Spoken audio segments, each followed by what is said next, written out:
คุณผู้ฟังคิดว่ามันจะดีแค่ไหนถ้าเราสามารถทำให้ชีวิตของเราได้รับสิ่งต่างๆที่ต้องการได้โดยที่เราไม่ต้องเสียเวลาทำอะไรยากๆเลยในวันนี้มีเคล็ดลับทางจิตวิทยาดีๆมาฝากทุกคนจากสุดยอดหนังสือจิตวิทยา4เล่มที่จะทำให้คุณครองใจคนชนะใจคนโน้มน้าวใจคนและเป็นที่ชื่นชอบของผู้คนได้แค่คุณสละเวลาอันมีค่าของคุณ ฟังคลิปนี้บ่อยๆในเวลาที่คุณว่างเพื่อให้มันซึมซับเข้าไปในความคิดของคุณเพื่อให้คุณลงมือฝึกฝนจนมันกลายเป็นส่วนหนึ่งในชีวิตคุณเมื่อคุณทำสิ่งต่างๆเหล่านี้ในชีวิตประจำวันของคุณได้คุณจะได้เห็นปาฏิหาริย์เกิดขึ้นกับชีวิตของคุณ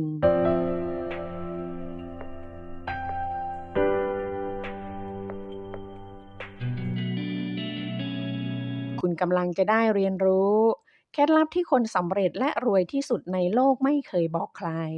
เคล็ดลับที่จะเปลี่ยนคุณไปเป็นสุดยอดคนอย่างคาดไม่ถึงความสำเร็จที่ยิ่งใหญ่ในการทำงานความสำเร็จในธุรกิจและความสัมพันธ์ที่คุณไม่เคยคิดว่าจะมีได้สิ่งเหล่านี้สามารถเกิดขึ้นได้ถ้าคุณมีจิตวิทยาแค่1%ที่จะทำให้คุณเหนือคน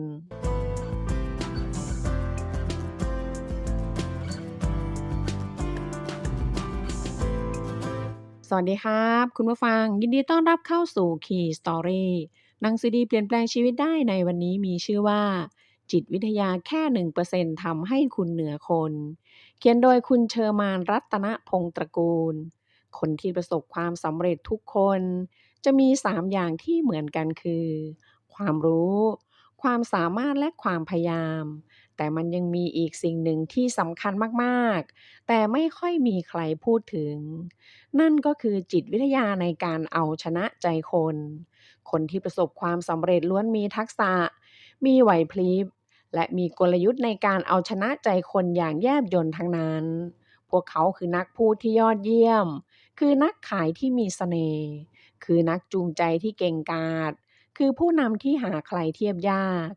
คือคนที่ประสบความสำเร็จและรวยสุดๆ คนเหล่านี้มีจิตวิทยาในการเอาชนะใจคนในระดับเซียน หากคุณอยากรู้วิธีในการสร้างความประทับใจให้กับผู้คนที่ได้พบเจอ และหากคุณอยากรู้เคล็ดลับในการสร้างโอกาสและความก้าวหน้า มันเป็นสิ่งที่ใครๆก็เรียนรู้ได้ คุณเองก็สามารถเก่งและเป็นสุดยอดในการเอาชนะใจคนได้ พวกเรามาเรียนรู้เคล็ดลับจากหนังสือเล่มนี้ไปด้วยกันแอนดูแกลนกล่าวเอาไว้ว่าคุณไม่มีโอกาสครั้งที่สองที่จะสร้างความประทับใจแรก คงไม่มีใครปฏิเสธได้ว่า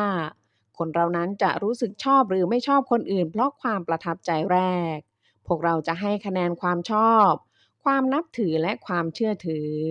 กับคนที่เราได้พบเจออย่างน้อย 50%ตั้งแต่ครั้งแรกที่เจอกัน ดังนั้น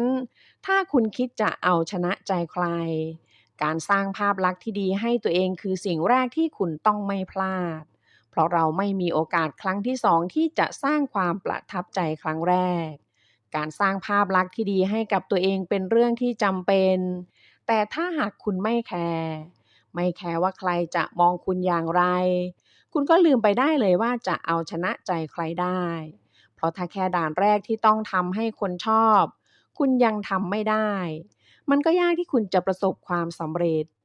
เรื่องที่ง่ายที่สุดที่จะสร้างความประทับใจที่ได้เจอกันครั้งแรกคือต้องแต่งตัวให้ดูดีและต้องมีบุคลิกภาพที่ดี การแต่งตัวดีมีชัยไปกว่าครึ่งทุกครั้งก่อนจะออกไปเจอคนสำคัญคุณจะต้องแต่งตัวภูมิฐานสะอาดสะอ้านเหมาะสมกับบุคลิกน่ามองและเข้ากับกาลเทศะนี่คือสิ่งที่คนประสบความสำเร็จทำในการสร้างความประทับใจแรก ถ้าคุณอยากให้คนอื่นชอบคุณ อยากให้คนอื่นสนใจและอยากได้โอกาสดีๆ คุณต้องเป็นคนสำคัญ เคล็ดลับที่จะทำให้คุณเป็นคนสำคัญมี5ข้อคือ 1. ยิ้มเก่ง แต่ไม่ใช่ยิ้มให้กับทุกคนอย่างง่ายๆ คนยิ้มเก่งย่อมมีเสน่ห์แต่รอยยิ้มที่มีเสน่ห์ไม่ใช่รอยยิ้มที่ให้ทุกคนอย่างง่ายๆ มันต้องเป็นรอยยิ้มที่พิเศษ และทำให้คนที่ได้รับมันรู้สึกพิเศษ ลักษณะที่โดดเด่นของคนสำคัญคือ พู วกเขาจะไม่ยิ้มให้ใครกลาดเกลื่อนจะวางตัวสุขุมลุ่มลึกและระมัดระวังดังนั้นเพื่อให้คุณดูเป็นคนสำคัญจงวางตัวสุขุมลุ่มลึกและระมัดระวังไม่ต้องเดินยิ้มให้ทุกคนไปทั่วจงเก็บรอยยิ้มที่มีเสน่ห์ของคุณไว้แล้วยิ้มให้กับคนที่คุณอยากให้เขารู้สึกว่าเขาพิเศษแล้วคุณจะดูน่าค้นหามีเสน่ห์และน่าดึงดูดสุดๆ 2. อย่าคุยกับใครนานเกินไปเหมือนคุณไม่มีอะไรทำคนสำคัญย่อมมีเรื่องสำคัญต้องทำและเวลาของเขาย่อมมีค่าเขาจะไม่ยืนคุยกับใครนานๆเหมือนคนไม่มีอะไรทำดังนั้นเวลาที่ใครชวนคุณคุยโดยเฉพาะอย่างยิ่งในเวลาที่คุณต้องการทำงานหรือทำธุระให้คุยแค่พอเหมาะแล้วขอตัว 3. พูดเรื่องสำคัญอย่าคุยเรื่องไร้สาระถ้าคุณเจอคนที่ชวนคุยเรื่องไร้สาระแล้วคุณไร้สาระไปกับเขาคุณจะดูเป็นคนไม่สำคัญทันทีดังนั้นคุณต้องพยายามหลีกเลี่ยงด้วยวิธีสุภาพทำให้เขาเข้าใจว่าคุณคุยแต่เรื่องสำคัญเรื่องที่ไม่ใช่เรื่องงานเรื่องสัพเพเหระเรื่องนินทาคนอื่นไม่ใช่เรื่องของคุณเวลาของคุณมีค่ามากกว่าจะมาคุยเรื่องพวกนั้น 4. อย่าเปิดเผยตัวเองหรือคุยเรื่องส่วนตัวมากคนสำคัญจะวางตัวให้ดูดีและเหมาะสมเขาจะไม่เอาเรื่องส่วนตัวไปบอกใครง่ายๆเขารักษาภาพลักษณ์ของตัวเองและวางตัวให้ทุกคนให้เกียรติดังนั้นอย่าเปิดเผยตัวเองหรือคุยเรื่องส่วนตัวมากเพราะตราบใดที่ทุกคนยังไม่รู้จักตัวตนของคุณในทุกๆเรื่องตราบนั้นคุณก็ยังเป็นคนสำคัญ 5. ในการสนทนาให้เป็นฝ่ายบอกลาก่อนคนสำคัญจะไม่ยืนคุยกับใครจนอีกฝ่ายขอตัวเขาจะเป็นฝ่ายขอตัวก่อนดังนั้นเมื่อคุณสนทนาจนกระทั่งเริ่มจะยืดยาวให้หาจังหวะขอตัวเมื่อคุณเป็นฝ่ายบอกลาอย่างสุภาพความรู้สึกที่คุณทิ้งไว้ให้เขาคือเป็นคนสำคัญเคล็ดลับการสร้างความประทับใจ และทำความรู้จักกันครั้งแรกที่ได้ผลที่สุดคือการถามการชมและการถ่อมตัวการทำให้คนอื่นประทับใจในตัวเรามันไม่ใช่การทำให้เขารู้สึกดีกับตัวเราแต่มันคือการทำให้เขารู้สึกดีกับตัวเขาดังนั้นเวลาที่คุณคุยกับคนอื่นคุณต้องทำให้เขารู้สึกว่าเขาเป็นคนสำคัญการถามคือการแสดงความสนใจ มันจะทำให้เขารู้สึกว่าตัวเองสำคัญ คุณควรตั้งคำถามเรื่องทั่วๆไป เรื่องที่เขาสนใจและเรื่องที่ไม่ทำให้เขาอึดอัด ไม่ว่าคุณจะคุยกับใคร ไม่ว่าคุณจะคุยเรื่องอะไร ให้คุณพูดในแง่ดีเกี่ยวกับตัวเขา หาข้อดีของพวกเขาให้เจอ จากนั้นก็ชื่นชมและยกย่องพวกเขาอย่างจริงใจ ไม่ว่าคนที่คุณพูดคุยด้วยนั้นจะดีกว่าหรือด้อยกว่าคุณ คุณก็ต้องถ่อมตัวไว้ก่อน การถ่อมตัวไม่ได้หมายถึงทำตัวต่ำกว่าคนอื่น แต่มันคือการไม่แสดงตัวว่าคุณเหนือกว่าพวกเขา ไม่มีใครชอบคนคุยโวโอ้อวด ดังนั้นอย่าพูดเรื่องที่คุณดีกว่าพวกเขา แต่ให้พูดถึงสิ่งที่พวกเขาเหนือกว่าคุณ การถาม การชมและการถ่อมตัวแบบนี้ คือสุดยอดเคล็ดลับที่จะทำให้คนอื่นชื่นชอบคุณ คนที่ประสบความสำเร็จและร่ำรวยจะชอบฟังมากกว่าพูด ถ้าเราฝึกความอดทนอดกลั้นในสิ่งที่อยากจะพูด และอดทนอดกลั้นฟังสิ่งที่ไม่อยากจะฟังได้ มันจะทำให้เราดูเป็นผู้นำและน่ายกย่อง การทำแบบนี้ได้ มันหมายถึงเราสามารถควบคุมตัวเองได้ ดังนั้นเราต้องฝึกเป็นคนที่ชอบฟังมากกว่าพูด ไม่ว่าเราจะสนทนากับใคร เราต้องให้เขาเป็นฝ่ายพูดก่อน นอกเสียจากว่าเขาจะเงียบจนไม่มีเรื่องพูด คุณค่อยเป็นฝ่ายเริ่มบทสนทนาเอง การให้อีกฝ่ายเริ่มบทสนทนาก่อน มันจะทำให้คุณรู้ว่าเขาสนใจเรื่องอะไร ในระหว่างที่เขาพูดอย่าไปขัดจังหวะ แต่ควรจะตอบโต้ในเชิงรับฟัง เช่น ครับ ค่ะ ใช่ ถูก หรือพยักหน้าเพื่อแสดงการรับรู้ก็ได้ หากมีความคิดเห็นที่แตกต่างกันคุณควรจะเงียบไว้ เพราะคนฉลาดจะสร้างเพื่อนมากกว่าสร้างศัตรู ค คนเราทุกคนมีความทรงจำและจะจำคนที่ทำให้เราประทับใจหลายๆครั้งได้เป็นอย่างดีวิธีที่ง่ายที่สุดในการสร้างความประทับใจทุกครั้งที่เจอกันคือจำชื่อและจำรายละเอียดเล็กๆน้อยๆเกี่ยวกับเขาให้ได้ดังนั้นไม่ว่าคุณจะเจอใครทักทายเขาด้วยชื่อเป็นอันดับแรกคนส่วนใหญ่มักจะมองข้ามการทักทายและการบอกลาแต่มืออาชีพไม่คิดอย่างนั้น การทักทายและการบอกลาถือเป็นโอกาสสำคัญยิ่งในการสร้างความประทับใจให้อีกฝ่าย ความจริงก็คือคุณสามารถทำให้คนอื่นประทับใจได้ตั้งแต่ทักทายเขาและทำให้เขาประทับใจมากขึ้นได้ตอนที่บอกลาเขาจงจำเอาไว้ว่าไม่ว่าคุณจะคุยกับใครคุณต้องทำให้เขารู้สึกว่าเขาสำคัญการให้ความสำคัญทำได้ง่ายๆไม่ต้องเสียเวลามากมาย คุณอาจใช้เวลาแค่1 นาทีเพื่อทำให้คนบางคนรู้สึกว่าตัวเองสำคัญโดยการยิ้มทักทายและถามคำถามเขาสักคำถามก็พอแล้วเวลาคุยกับใครอย่าเดินจากไปเฉยๆเพราะมันจะทิ้งความรู้สึกที่ไม่สำคัญไว้ให้เขาโดยไม่รู้ตัวคุณต้องให้ความสำคัญกับการบอกลาด้วยคำว่าแล้วเจอกันใหม่หรือไว้เจอกันอีก มันสื่อความหมายว่าเขาสำคัญกับคุณและคุณอยากเจอเขาอีกการเป็นที่ชื่นชอบและสร้างความประทับใจให้ทุกคนที่คุณเจอจะช่วยให้คุณประสบความสำเร็จในชีวิตได้ซิกซิกลากล่าวเอาไว้ว่าโอกาสของความสำเร็จไม่ได้อยู่ที่งานแต่อยู่ที่คนดังนั้นจงสร้างโอกาสและความก้าวหน้าในหน้าที่การงานของคุณความสำเร็จที่ยิ่งใหญ่ต้องเริ่มจากความสำเร็จเล็กๆ ถ้าคุณอยากสร้างผลงานที่ยิ่งใหญ่ คุณต้องเริ่มจากสร้างผลงานเล็กๆก่อน ถ้าคุณอยากให้องค์กรมองเห็นว่าคุณมีความสามารถ คุณก็ต้องทำให้องค์กรเห็นว่าคุณสามารถทำงานได้ดี คุณต้องทำงานที่อยู่ในมือให้ดีที่สุดก่อน เพราะนี่คือโอกาสแรกที่คุณจะได้พิสูจน์ตัวเอง ถ้าคุณอยากให้เจ้านายเห็นว่าคุณมีความสามารถที่จะทำงานมากกว่านี้ได้ ให้คุณเริ่มต้นด้วยการพิสูจน์ผลงานของคุณเอง ทำงานของคุณให้ดีที่สุดอย่าไปก้าวก่ายงานของคนอื่น จงจำเอาไว้ว่าคนเก่งคือคนที่ทำงานของตัวเองได้ดีจนมีคนอื่นมาขอให้ช่วยทำงาน จงเป็นคนเก่งที่ถ่อมตัวและวางตัวให้เหมาะสม คนที่จะก้าวหน้าในหน้าที่การงานคือคนที่ทำมากกว่าพูด คือคนที่โฟกัสการช่วยองค์กรแก้ปัญหามากกว่าการได้เลื่อนขั้น แทนที่คุณจะโฟกัสกับผลประโยชน์ของตัวเองให้โฟกัสกับผลประโยชน์ขององค์กรแทนอย่าเป็นแค่พนักงานคนหนึ่งที่มานั่งทำงานเพื่อแลกกับเงินเดือนอย่าเป็นแค่พนักงานคนหนึ่งที่บริษัทจะขาดไปเมื่อไหร่ก็ได้และหาใครมาทำแทนก็ได้แต่จงเป็นตัวขับเคลื่อนที่สำคัญขององค์กร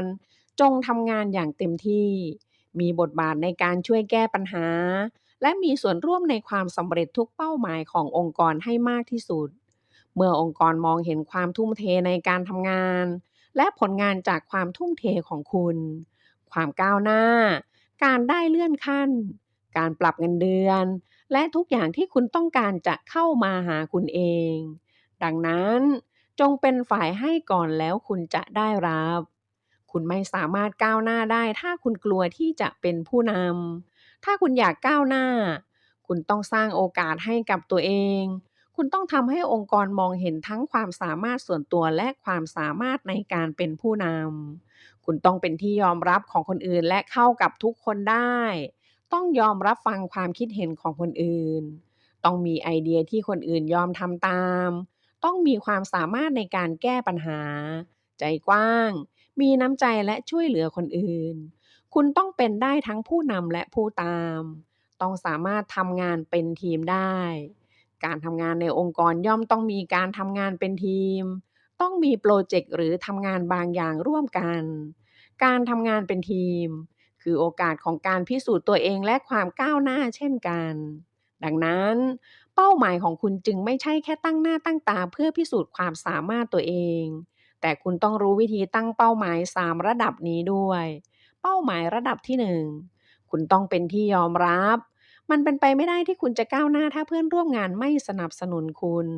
ดังนั้นเป้าหมายแรกของคุณคือทำตัวให้เป็นที่ยอมรับของเพื่อนร่วมงาน ไม่ใช่ถูกเกลียด ถูกต่อต้านถูกหมั่นไส้หรือถูกอิจฉาการทำตัวให้เป็นที่ยอมรับของเพื่อนร่วมงานนั้นง่ายมากคุณแค่ต้องวางตัวให้เหมาะสมรู้จักถ่อมตัว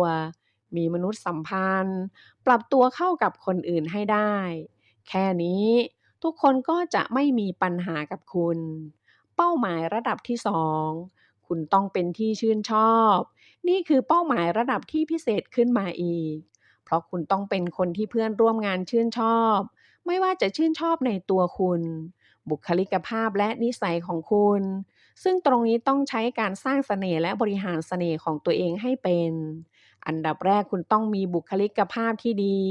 ไม่ว่ารูปร่างหน้าตาจะดีหรือไม่ ถ้าคุณมีบุคลิกภาพดีน่ามองน่าเข้าใกล้ คุณก็มีชัยไปกว่าครึ่งแล้ว คุณต้องทำตัวให้มีเสน่ห์กับคนรอบข้าง มีมนุษยสัมพันธ์ ยิ้มแย้มร่าเริง พูดเก่ง ฉลาด มีอารมณ์ขัน หรืออะไรก็ตามที่ทำให้ทุกคนที่อยู่ใกล้ชอบคุณ คุณต้องเป็นคนนิสัยดีที่ทุกคนชอบ เป็นกันเอง จริงใจ มีน้ำใจ ทำให้ทุกคนรู้สึกดีๆเวลาที่ทำงานร่วมกับคุณ เป้าหมายระดับที่3คุณต้องโดดเด่น คนที่จะก้าวหน้าได้เร็วกว่าคนอื่น ต้องเป็นคนที่โดดเด่นแทบทุกเรื่อง ไม่ว่าจะเป็นบุคลิกภาพ ความสามารถ การทำงานและผลงาน ถ้าคุณเป็นคนโดดเด่น คุณย่อมเป็นที่สนใจ เป็นที่จับตามอง และมีโอกาสก้าวหน้ามากกว่าคนอื่น นี่คือเป้าหมายระดับ VIP เพราะเมื่อคุณผ่านเป้าหมาย2ระดับก่อนหน้านี้แล้ว และทำเป้าหมายนี้ได้สำเร็จ คุณจะเป็นคนที่ได้รับการสนับสนุนและการผลักดันจากเพื่อนร่วมงานและเจ้านาย ดังนั้นอย่ากลัวที่จะทำตัวโดดเด่น คนที่พยายามทำตัวโดดเด่นแล้วถูกเพื่อนร่วมงานเกลียด คือคนที่ยังไม่ผ่านเป้าหมายระดับ1และ2แต่เมื่อคุณผ่านมันมาได้แล้วมันก็จะง่ายขึ้น เพราะจะไม่มีใครหมั่นไส้คุณ จงปลดปล่อยความโดดเด่นในตัวคุณออกมา ฉายแววให้เต็มที่ และอย่าลืมฉุดมือเพื่อนร่วมงานของคุณขึ้นไปด้วย ถ้าคุณคือผู้นำ ความก้าวหน้าในหน้าที่การงานของคุณไม่ได้อยู่ที่ตัวคุณคนเดียว แต่ยังขึ้นอยู่กับความสามารถในการบริหารคนด้วย เพราะในหน้าที่ของผู้นำ การบริหารงานก็คือการบริหารคน แถมบางครั้งความสามารถในการทำงานยังไม่สำคัญเท่าความสามารถในการบริหารคน เพราะงานที่คุณดูแลจะบรรลุผลสำเร็จได้ดีหรือไม่ ขึ้นอยู่กับลูกน้องว่าพวกเขาจะตั้งใจทำงานและทุ่มเทกับการทำงานอย่างเต็มที่หรือไม่ 5 เทคนิคบริหารคนที่สุดยอดผู้นำต้องมีคือ 1. เชื่อมั่น เด็ดเดี่ยวและหนักแน่น ถ้าคุณไม่ใช่คนที่เชื่อมั่นเด็ดเดี่ยวและหนักแน่น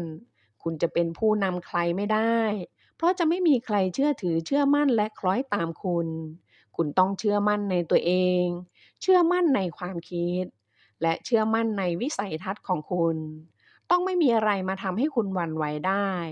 คุณต้องเด็ดเดี่ยว เมื่อคุณต้องตัดสินใจอะไรต้องชัดเจน รวดเร็ว ไม่มีความกลัวและความลังเล คุณต้องหนักแน่น เมื่อคุณพูด ตัดสินใจหรือทำอะไรไปแล้ว ต้องแน่วแน่และยึดมั่นในสิ่งนั้น 2. ใจกว้างและเปิดกว้าง ทุกคนต้องการผู้นำที่ใจกว้างและเปิดกว้าง เป็นคนที่ไม่มีโลกทัศน์แคบหรือใจแคบ สามารถรับฟังความคิดเห็นของคนอื่นได้ พร้อมเปิดรับความคิด ไอเดีย แนวทางและสิ่งใหม่ๆ ให้อภัยและให้โอกาสคนอื่น ที่สำคัญ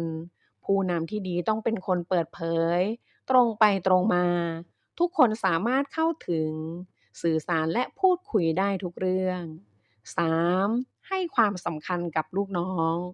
ลูกน้องจะให้ความสำคัญกับงานและหน้าที่ที่ได้รับมอบหมาย ถ้าพวกเขาได้รับความสำคัญและรู้สึกเป็นคนสำคัญ ดังนั้นสิ่งที่คุณต้องให้ความสำคัญมากที่สุดไม่ใช่งาน หน้าที่หรือความสำเร็จ แต่คือลูกน้อง คุณต้องพยายามสนใจ เอาใจใส่และให้ความสำคัญกับลูกน้อง ดูแลพวกเขาเหมือนที่คุณอยากให้พวกเขาดูแลงานของตัวเอง อย่าลืมทักทาย ชื่นชม ให้รางวัลและทำให้พวกเขารู้สึกมีคุณค่ากับคุณและกับองค์กรอย่างเต็มที่ แล้วคุณจะได้รับสิ่งที่ดีที่สุดจากพวกเขา 4. เป็นนักปลุกพลัง แรงกระตุ้นและแรงบันดาลใจ สิ่งที่ผู้ตามต้องการจากผู้นำหรือลูกน้องต้องการจากเจ้านายคือ แรงกระตุ้นและแรงบันดาลใจ พวกเขาต้องการผู้นำที่จะปลุกพลังและความกระตือรือร้นของพวกเขาให้ลุกโชน ให้เชื่อในความฝัน เชื่อในเป้าหมาย เชื่อในความสำเร็จและเชื่อในตัวเองอย่างเต็มที่ เจ้านายที่เฉื่อยชาและไร้พลังย่อมไม่อาจดึงศักยภาพสูงสุดของลูกน้องออกมาได้ ดังนั้นคุณต้องเป็นนักปลุกพลัง แรงกระตุ้นและแรงบันดาลใจ ถ่ายทอดสิ่งที่มีอยู่ในตัวคุณไปสู่พวกเขา และทำให้พวกเขามีมันมากยิ่งกว่า แล้วผลลัพธ์จะแสดงออกมาในผลงานที่ยอดเยี่ยมที่พวกเขาทำให้คุณ 5. สร้างคนไม่ใช่แค่สร้างงาน ผู้นำที่ยิ่งใหญ่อย่างแท้จริงไม่ใช่ผู้นำที่แค่สร้างงานที่ยิ่งใหญ่ แต่ยังสร้างคนที่ยิ่งใหญ่ขึ้นได้ โลกจึงเรียกพวกเขาว่าเป็นผู้ให้ที่แท้จริง เพราะถ้าผู้นำมีเป้าหมายแค่จะทำงานให้สำเร็จ นั่นคือเป้าหมายเพื่อตัวเอง แต่ถ้าผู้นำมีเป้าหมายที่จะช่วยคนอื่นให้ประสบความสำเร็จ นั่นคือเป้าหมายเพื่อคนอื่น และนั่นคือสิ่งที่ทุกคนจะยกย่องและจดจำ ดังนั้นทำให้ลูกน้องของคุณเห็นว่าเป้าหมายของคุณคือการสร้างคนไม่ใช่แค่สร้างงาน จงทุ่มเทสร้างคุณค่าและพัฒนาศักยภาพในตัวลูกน้อง เปรียบดังงานสำคัญที่สุดของคุณ เพราะนั่นคือสิ่งที่จะทำให้คุณชนะใจลูกน้องได้อย่างแท้จริง ไม่ว่าคุณจะทำอาชีพอะไร คุณก็ต้องสร้างเพื่อน สร้างคอนเน็กชัน หาคนช่วยเหลือและคอยสนับสนุน สิ่งเหล่านี้ล้วนต้องอาศัยการเอาชนะใจคน เคล็ดลับที่ได้เรียนรู้จากหนังสือเล่มนี้ จะช่วยนำทางคุณ และช่วยให้คุณเอาชนะใจคนได้ ขอบคุณหนังสือดีๆเล่มนี้ จิตวิทยาแค่ 1% ทำให้คุณเหนือคน เดล คาร์เนกีกล่าวเอาไว้ว่า ไม่ว่าคุณจะเป็นพนักงานออฟฟิศธรรมดา เป็นนักธุรกิจอายุน้อย เป็นแม่บ้าน เป็นนักเรียนหรือเป็นใครก็ตาม หากคุณรู้เคล็ดลับเหล่านี้ มันจะทำให้คุณเป็นคนเหนือคน มันจะทำให้คุณสร้างปาฏิหาริย์ขึ้นมาได้ เคล็ดลับนี้จะช่วยทำให้คุณสามารถแก้ปัญหาในการสร้างความสัมพันธ์กับคนอื่นได้ คุณจะมีมุมมองใหม่ๆ มีเส้นทางใหม่ คุณจะเป็นที่รักของคนอื่นๆมากขึ้น คุณจะสร้างมิตรภาพครั้งใหม่ได้ดีขึ้น คุณจะประสบความสำเร็จและร่ำรวยมากขึ้น คนอื่นๆก็จะยอมรับในตัวคุณมากขึ้น และคุณจะสามารถควบคุมทุกอย่างในชีวิตของคุณได้ หนังสือดีเปลี่ยนแปลงชีวิตได้ในวันนี้มีชื่อว่า จุดอ่อนจุดแข็งของมนุษย์ จากเดล คาร์เนกี เขาเป็นนักจิตวิทยาชื่อดัง และเป็นผู้เชี่ยวชาญด้านความสัมพันธ์ระหว่างมนุษย์ เขาเป็นนักจิตวิทยาที่เก่งมากๆคนหนึ่ง ที่สามารถทำให้ทุกคนดึงเอาความชื่นชอบและความหลงใหลของตัวเองออกมาใช้ จนทำให้ประสบความสำเร็จในชีวิตได้ ถ้าในชีวิตของคุณเคยเจอปัญหาที่ทำให้รู้สึกแย่ รู้สึกหดหู่ รู้สึกเป็นกังวลและดูเหมือนจะหาทางออกไม่ได้ หนังสือเล่มนี้จะช่วยคุณค้นหาวิธีแก้ปัญหาได้ เวลาที่มนุษย์เราทำอะไรผิด พวกเขามักจะชอบต่อว่าคนอื่น และไม่ยอมมองมาที่ตัวเอง สิ่งนี้คือความเป็นมนุษย์ มันคือจุดอ่อนของมนุษย์ ดังนั้น เวลาที่คุณต้องการที่จะต่อว่าใครสักคน จงรู้เอาไว้ว่า สุดท้ายแล้วมันจะกลับมาหาคุณ การวิจารณ์คนอื่นจะทำให้คนถูกวิจารณ์ปิดกั้นและปกป้องตัวเองมากขึ้น การวิจารณ์เป็นสิ่งที่อันตราย มันเป็นการทำลายความเคารพในตัวพวกเขา และมันจะทำให้พวกเขาอยากที่จะต่อสู้กลับ ถ้าคุณอยากให้คนอื่นเกลียดคุณ คุณก็แค่ต่อว่าและวิจารณ์พวกเขาต่อไปเรื่อยๆ แต่ถ้าคุณอยากเป็นที่รักของคนอื่น คุณต้องพูดถึงแต่สิ่งดีๆของพวกเขา เวลาที่มีปัญหากับคนอื่นให้คุณหันกลับมามองตัวเอง การค้นหาความผิดพลาดของตัวเองก่อนที่จะไปต่อว่าคนอื่น มันจะทำให้คุณแก้ไขปัญหาได้ ก่อนที่คุณจะไปต่อว่าใครให้ลองคิดทบทวนดูก่อนว่าถ้าคุณเป็นพวกเขาและตกอยู่ในสถานการณ์แบบนั้นคุณจะทำแบบเดียวกันกับพวกเขาหรือเปล่าการคิดทบทวนในมุมกลับแบบนี้มันจะทำให้คุณเข้าใจคนอื่นมากขึ้นมีแต่คนโง่เท่านั้นที่ชอบต่อว่าแล้วก็บ่นด่าคนอื่นเพราะคนที่ฉลาดจะไม่ทำแบบนั้น คนฉลาดจะสามารถควบคุมตัวเองได้ จะให้อภัยและเข้าใจคนอื่นเสมอ จุดอ่อนที่สำคัญของมนุษย์ที่มีแรงกระตุ้นสูงที่สุดคือการได้เป็นคนสำคัญที่สุดสำหรับคนอื่น ทุกคนอยากได้คำชื่นชม ทุกคนอยากได้รับการยอมรับจากคนอื่น ถ้าคุณสามารถมอบมันให้กับพวกเขาได้ คุณก็จะสามารถควบคุมพวกเขาได้ จงหยุดคิดถึงแต่เรื่องของตัวเองก่อน แล้วพยายามคิดถึงข้อดีของคนอื่น จากนั้นก็ชื่นชมพวกเขาด้วยความจริงใจ อย่าคิดถึงแต่สิ่งที่ตัวเองต้องการเท่านั้น ลองพยายามมองหาข้อดีของคนอื่น จากนั้นก็ชื่นชมพวกเขา ให้กำลังใจพวกเขาอย่างจริงใจ หลายปีผ่านไปคุณอาจจะลืมในสิ่งที่คุณพูดชื่นชมพวกเขา แต่ถ้าว่าสำหรับคนที่ได้ฟังคำชื่นชมนั้นพวกเขาจะจดจำไปทั้งชีวิต เคล็ดลับสุดยอดที่ทำให้ Rockefeller ประสบความสำเร็จในชีวิตคือคำชื่นชมที่จริงใจ ตอนที่หุ้นส่วนธุรกิจของเขาทำผิดพลาดทำให้บริษัทสูญเสียเงินจำนวน1 ล้านดอลลาร์ที่อเมริกาใต้ แต่ Rockefeller ก็ไม่ได้ต่อว่าเขา เขารู้ว่าหุ้นส่วนของเขาพยายามทำดีที่สุดแล้ว และปัญหามันก็เกิดขึ้นแล้ว ต่อว่ากันไปก็ไม่ได้ช่วยให้อะไรดีขึ้น ดังนั้น Rockefeller จึงให้กำลังใจหุ้นส่วนของเขา เขาบอกกับหุ้นส่วนว่า อย่างไรคุณก็สามารถนำเงินลงทุนกลับมาได้ถึง 60% นี่ก็เป็นเรื่องที่ยากมากแล้ว คุณได้พยายามทำดีที่สุดมาตลอดแล้ว ไม่มีใครได้ทุกสิ่งที่ตัวเองต้องการทุกครั้งหรอก การชื่นชมคนอื่นจากก้นบึ้งของหัวใจ มันจะกลายเป็นสิ่งสำคัญสำหรับใครบางคนเป็นอย่างมาก คนที่รู้จักคิดเพื่อคนอื่น จะไม่จำเป็นต้องกังวลถึงอนาคตของตัวเอง เพราะเคล็ดลับความสำเร็จคือ คุณจะต้องรู้ว่าคนอื่นต้องการอะไร คุณจะต้องรู้ว่ามุมมองของเขาเป็นอย่างไร และสามารถมองเห็นได้จากตำแหน่งของพวกเขา มันเป็นอะไรที่ง่ายและทุกคนก็สามารถเรียนรู้ได้ แต่คนส่วนใหญ่ในโลกนี้ไม่สามารถคิดแทนคนอื่นได้ เพราะเอาแต่อยากได้จากคนอื่นและเห็นแก่ตัว ถ้าคุณอยากประสบความสำเร็จ คุณต้องช่วยเหลือคนอื่น การคิดเพื่อคนอื่นจะทำให้คุณประสบความสำเร็จ ถ้าคุณอยากให้คนที่คุณรักเลิกสูบบุหรี่คุณไม่จำเป็นต้องทะเลาะหรือบังคับพวกเขา คุณแค่บอกกับเขาว่าการสูบบุหรี่อาจจะทำให้เขาทำร้ายคนใกล้ตัวและทำร้ายคนที่เขารัก หรือการสูบบุหรี่อาจจะทำให้เขามีกลิ่นตัวเหม็น กลิ่นปากแรง หน้าตาหมองคล้ำไม่สดใส และทำให้แก่ก่อนวัย ถ้าคุณอยากให้ใครทำอะไรให้ ก่อนที่คุณจะพูดอะไรออกมา คุณควรถามตัวเองก่อนว่า จะทำอย่างไรให้เขาทำสิ่งนี้ให้กับคุณ วิธีการคือ คุณต้องไม่พูดถึงสิ่งที่ตัวเองต้องการ ถ้าคุณต้องการให้คนที่คุณรักเลิกสูบบุหรี่คุณต้องทำให้เขารู้สึกว่าต้องการเลิกสูบบุหรี่เอง โดยการบอกผลเสียที่จะเกิดขึ้นถ้าเขายังสูบบุหรี่ต่อไป การรู้จักคิดแทนคนอื่นมันจะทำให้คุณรู้ว่า พวกเขารู้สึกและต้องการอะไร จากนั้นก็ทำให้เขารู้สึกต้องการทำในสิ่งที่แนะนำให้เขาทำ แค่คุณรู้ว่าพวกเขาชอบและสนใจอะไร คุณก็สามารถควบคุมพวกเขาได้อย่างง่ายดายเคล็ดลับความสำเร็จคือ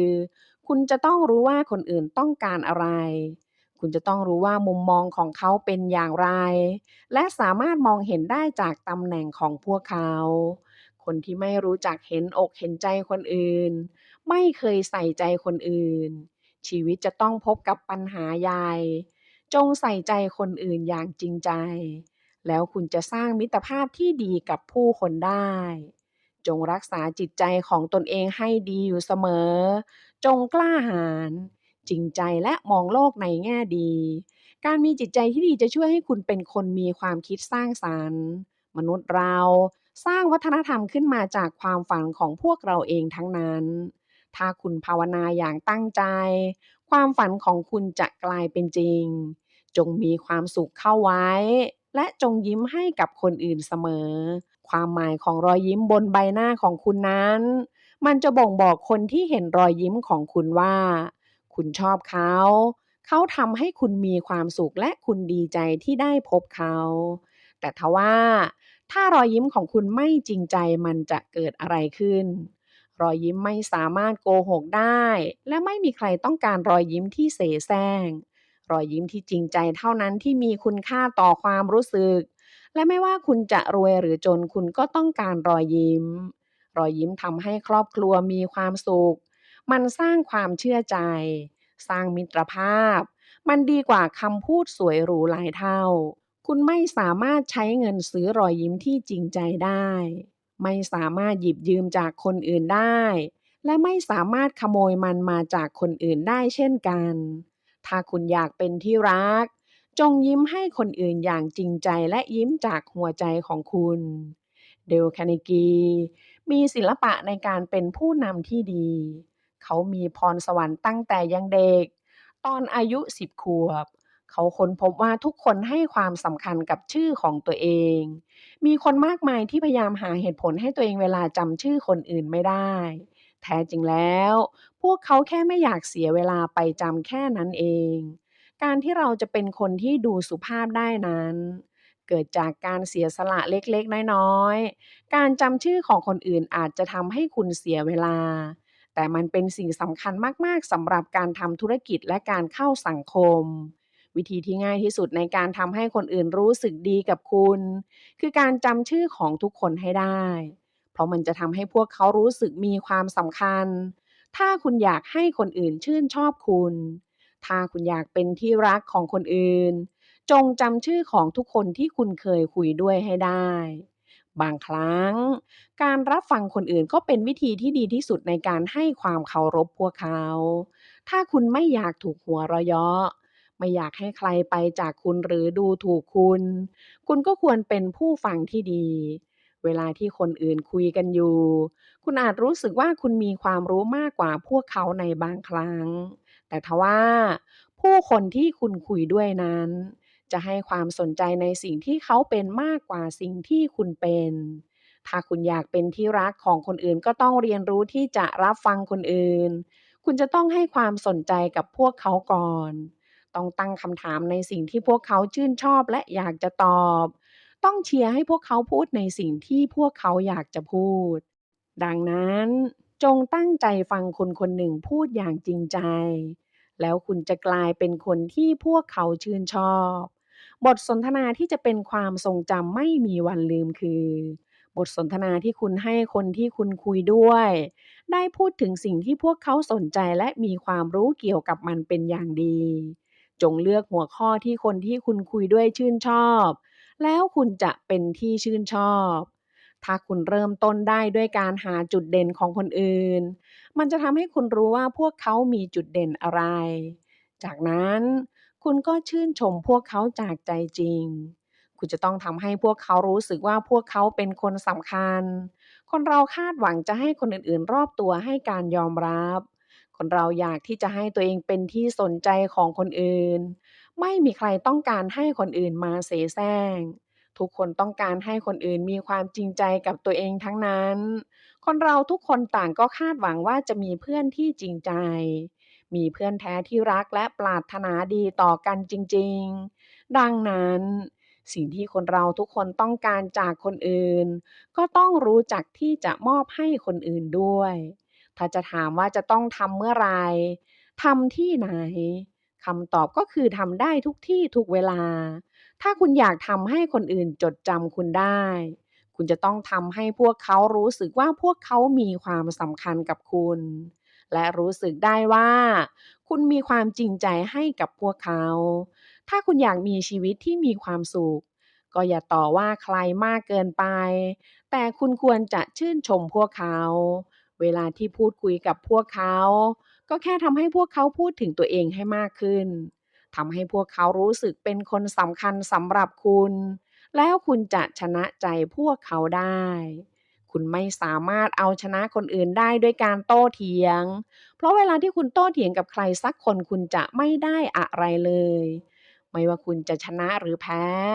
ทั้งสองฝั่งก็จะยืนหยัดอยู่ในจุดยืนของตัวเองมากขึ้นกว่าเดิม ลองเปรียบเทียบดูว่าคุณอยากจะเถียงชนะหรือว่าอยากทำให้คนอื่นรู้สึกดีกับคุณ ในพระพุทธศาสนาของเราบอกว่าความเกลียดจะทำให้คุณพ่ายแพ้ ความรักเท่านั้นที่จะยับยั้งความเกลียดชังได้ ลินคอล์นบอกว่าถ้าคุณอยากได้อะไรที่ยิ่งใหญ่ คุณต้องเลิกใส่ใจสิ่งเล็กๆน้อยๆการโต้เถียงกับคนอื่นมันเป็นสิ่งเล็กๆน้อยๆแต่มันจะทำให้คุณสูญเสียการควบคุมตัวเอง ไม่ว่าจะเกิดอะไรขึ้นกับคุณ คุณควรจะถ่อมตัวกับคนอื่นก่อนเสมอ การหลีกเลี่ยงการโต้เถียงคือทางเลือกเดียวที่จะทำให้คุณได้รับชัยชนะอย่างยิ่งใหญ่ที่สุด ไม่มีใครชอบให้คนอื่นมาชี้ข้อผิดพลาดของตัวเอง หากมีใครมาต่อว่าหรือบอกว่าความคิดของเราผิด เราจะหาเหตุผลเพื่อปกป้องความคิดของเราเสมอ เราจะพยายามทำทุกอย่างเพื่อปกป้องตัวเอง ยิ่งมีใครพยายามกดดันเราเราก็จะยิ่งไม่ยอมรับ คุณต้องรู้วิธีในการจัดการกับคนอื่นและกับตัวเอง วิธีในการจัดการกับตัวเองข้อแรกคือต้องไม่โต้เถียงเวลาที่คนอื่นมาชี้ข้อผิดพลาดของคุณ คุณต้องถ่อมตัวเวลาที่แสดงความคิดเห็นของตัวเอง หากคุณทำได้ การเปลี่ยนแปลงนี้จะทำให้คุณมีทักษะในการสื่อสาร มันจะทำให้คุณเคารพความคิดเห็นของคนอื่นและไม่ต่อว่าคนอื่น การไม่ต่อว่าคนอื่น ไม่ทำให้คนอื่นโกรธ ไม่ทะเลาะกับคนอื่นและให้ความเคารพคนอื่นนั้น เป็นทักษะสำคัญในการเข้าสังคม มันคือวิธีที่จะทำให้คุณสามารถหลีกเลี่ยงการสร้างศัตรูได้ คนที่โง่เขลาจะโต้เถียงเพื่อปกป้องตัวเองเมื่อทำผิด แต่คนที่กล้าหาญจะยอมรับความผิดพลาดของตัวเองและจะได้รับการให้อภัย การยอมรับความผิดพลาดของตัวเองอย่างซื่อสัตย์เป็นทักษะที่สำคัญในการเข้าสังคม ดังนั้นเมื่อคุณทำผิดจงยอมรับความผิดพลาดของตัวเองและแสดงความรับผิดชอบให้รวดเร็วที่สุด ถ้าคุณอยากให้คนอื่นยอมรับในตัวคุณ คุณก็ควรเป็นเพื่อนที่ดีของเขาก่อน เวลาที่คุณโมโหและตะคอกใส่ใครสักคน มันจะทำให้คุณรู้สึกดีขึ้น แต่มันจะเกิดอะไรขึ้นกับคนที่คุณตะคอกใส่ เขาจะรู้สึกเศร้าเสียใจหรือโกรธแค้นคุณไหม วิธีการที่รุนแรงมันจะยิ่งทำให้สถานการณ์แย่ลงไปอีก แต่วิธีการที่จริงใจและคำพูดที่นุ่มนวลคือโอกาสที่ทำให้พวกเขายอมรับคุณได้ จงจำเอาไว้ว่าความอ่อนโยนนั้นมีพลังเหนือกว่าความรุนแรง หากคุณจำเป็นต้องวิพากษ์วิจารณ์คนอื่น สิ่งที่คุณต้องทำเป็นอันดับแรกคือคุณต้องชื่นชมพวกเขาอย่างจริงใจ การชื่นชมคนอื่นก่อนที่จะพูดถึงข้อผิดพลาดของเขาเป็นสิ่งที่ดี เพราะการที่คนเราได้ยินสิ่งดีๆก่อนที่จะรู้ถึงข้อผิดพลาดของตัวเอง มันจะทำให้รู้สึกดีและมีกำลังใจที่จะแก้ไขข้อผิดพลาด สิ่งที่คุณต้องจดจำไว้อีกอย่างคืออย่าชี้ข้อผิดพลาดของคนอื่นตรงๆ เพราะมันจะเป็นการทำลายความเคารพในตัวเองของพวกเขา คุณต้องใช้วิธีพูดอ้อมๆทำให้พวกเขาเข้าใจคุณ พวกเรามาดูตัวอย่างจากคุณชเวเบิกกัน ในวันที่เขาเข้าไปเยี่ยมชมโรงงานเหล็ก มีคนงานกลุ่มหนึ่งกำลังสูบบุหรี่ในที่ห้ามสูบ บนกำแพงก็ยังมีป้ายบอกว่าห้ามสูบบุหรี่ คุณชเวเบิกไม่ได้ต่อว่าพนักงาน แต่เขาส่งบุหรี่ให้กับคนงานของเขาและพูดว่าทุกคนไม่ต้องขอบคุณที่ผมให้บุหรี่ แต่ถ้าเกิดว่าพวกคุณออกไปสูบบุหรี่ข้างนอกโรงงานผมจะดีใจมาก หลังจากนั้นก็ไม่มีคนงานสูบบุหรี่ในที่ที่มีป้ายห้ามสูบอีกเลย ถ้าคุณอยากให้ใครทำอะไรให้กับคุณ อย่าใช้วิธีออกคำสั่ง แต่ควรขอให้พวกเขาทำให้ เจ้านายทุกคนจำเป็นต้องรู้ถึงความสำคัญในการรักษาหน้าคนอื่น เพื่อที่จะได้ไม่ทำลายความรู้สึกของคนอื่น อย่าต่อว่าใครต่อหน้าคนอื่นๆ โดยไม่คิดถึงหน้าของพวกเขา เพราะคนที่เก่งจริงจะไม่สนใจแต่เพียงความสำเร็จของตัวเองเท่านั้น แต่พวกเขาจะรู้จักรักษาหน้าของคนอื่นด้วย เซอร์วิลเลียมออสเลอร์ ผู้ก่อตั้งมหาวิทยาลัยแพทย์จอห์นฮอปกินส์เขาสามารถใช้ชีวิตได้อย่างไร้ความกังวลเพราะ 24 คำ ในช่วงปี 1871 เขาเป็นนักศึกษาแพทย์ที่กำลังจะเรียนจบ ขณะที่เขากำลังเปิดหนังสือ ในหัวของเขาก็เต็มไปด้วยความกังวล จะสอบปลายภาคผ่านได้อย่างไร จะทำอะไรหลังจากเรียนจบ จะหางานทำที่ไหน จะเริ่มต้นธุรกิจของตัวเองอย่างไรดี จะทำอย่างไรถ้าเกิดปัญหา จะใช้ชีวิตอยู่อย่างไร ขณะที่เขากำลังคิดวนเวียนอยู่นั้น เขาก็ได้พบกับ 24 คำที่มีอิทธิพลต่อชีวิตของเขาคือ กุญแจสำคัญที่จะเปลี่ยนชีวิตคุณคือทำสิ่งที่สำคัญที่สุดในตอนนี้ก่อน การค้นพบ 24 คำนี้ทำให้เขาใช้ชีวิตอยู่กับปัจจุบันได้อย่างอิสระเต็มที่ การไม่กังวลถึงสิ่งที่ยังมาไม่ถึง จะทำให้คุณมีอำนาจทุกอย่างในชีวิตของตัวเอง เพียงแค่คุณใช้ชีวิตของคุณในวันนี้อย่างอิสระเต็มที่ เพียงแค่นี้ก็จะทำให้การเดินทางของคุณนั้นปลอดภัย ในการเดินทางชีวิตของคุณนั้น คุณจะพบว่าในแต่ละส่วนมีความแตกต่างกัน เมื่อคุณตัดเรื่องราวของเมื่อวานนี้ออกไป และหยุดความกังวลเกี่ยวกับเหตุการณ์ที่ยังไม่เกิดขึ้นในพรุ่งนี้ คุณก็จะปลอดภัย เพราะว่าคุณมีวันนี้สำหรับตัวเองแล้ว จงลืมอดีตทั้งหมด ตัดทุกสิ่งทุกอย่างที่เกิดขึ้นเมื่อวานออกไป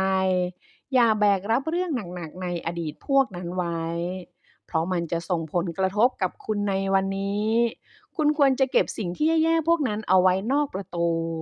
อนาคตของคุณเองก็ขึ้นอยู่กับวันนี้ อย่าคาดหวังมากจนเกินไปสำหรับวันพรุ่งนี้ ถึงแม้ว่าคุณจะต้องปกป้องโลก แต่มันก็ยังต้องขึ้นอยู่กับวันนี้ของคุณ อย่าเสียเวลาเป็นกังวลกับอนาคต จงเปลี่ยนแปลงสไตล์การใช้ชีวิต และใช้ชีวิตของคุณในวันนี้อย่างอิสระเต็มที่ คุณต้องรวบรวมสติปัญญาและความหลงใหลของคุณเข้าด้วยกัน เพื่อทำให้สิ่งที่คุณต้องทำในวันนี้ออกมาให้ดีที่สุด สิ่งที่รบกวนจิตใจคนเรามากที่สุดคือความกังวล มันจะทำให้เกิดความเครียดและเกิดปัญหาต่างๆตามมา คุณจะต้องขจัดมันออกไป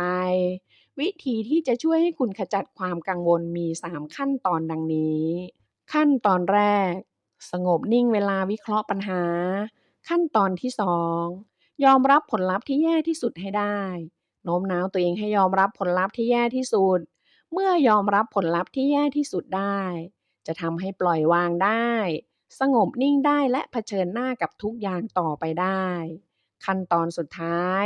ใช้พละกำลังและเวลาเพื่อเปลี่ยนแปลงและปรับปรุงแก้ไข การยอมรับสิ่งที่คุณไม่สามารถเปลี่ยนแปลงได้ มันจะทำให้คุณสามารถก้าวข้ามผ่านปัญหาต่างๆไปได้ มีคนมากมายที่เอาแต่ปฏิเสธไม่ยอมรับผลลัพธ์ที่แย่ที่สุดในชีวิต เพราะไม่ต้องการที่จะรักษาสิ่งที่มีเอาไว้ให้ได้มากที่สุด พวกเขาไม่อยากแม้แต่จะเริ่มต้นชีวิตใหม่ การทำให้จิตใจสงบในการเผชิญสถานการณ์ที่แย่ที่สุดได้ มันจะเป็นจุดเริ่มต้นของการมีชีวิตใหม่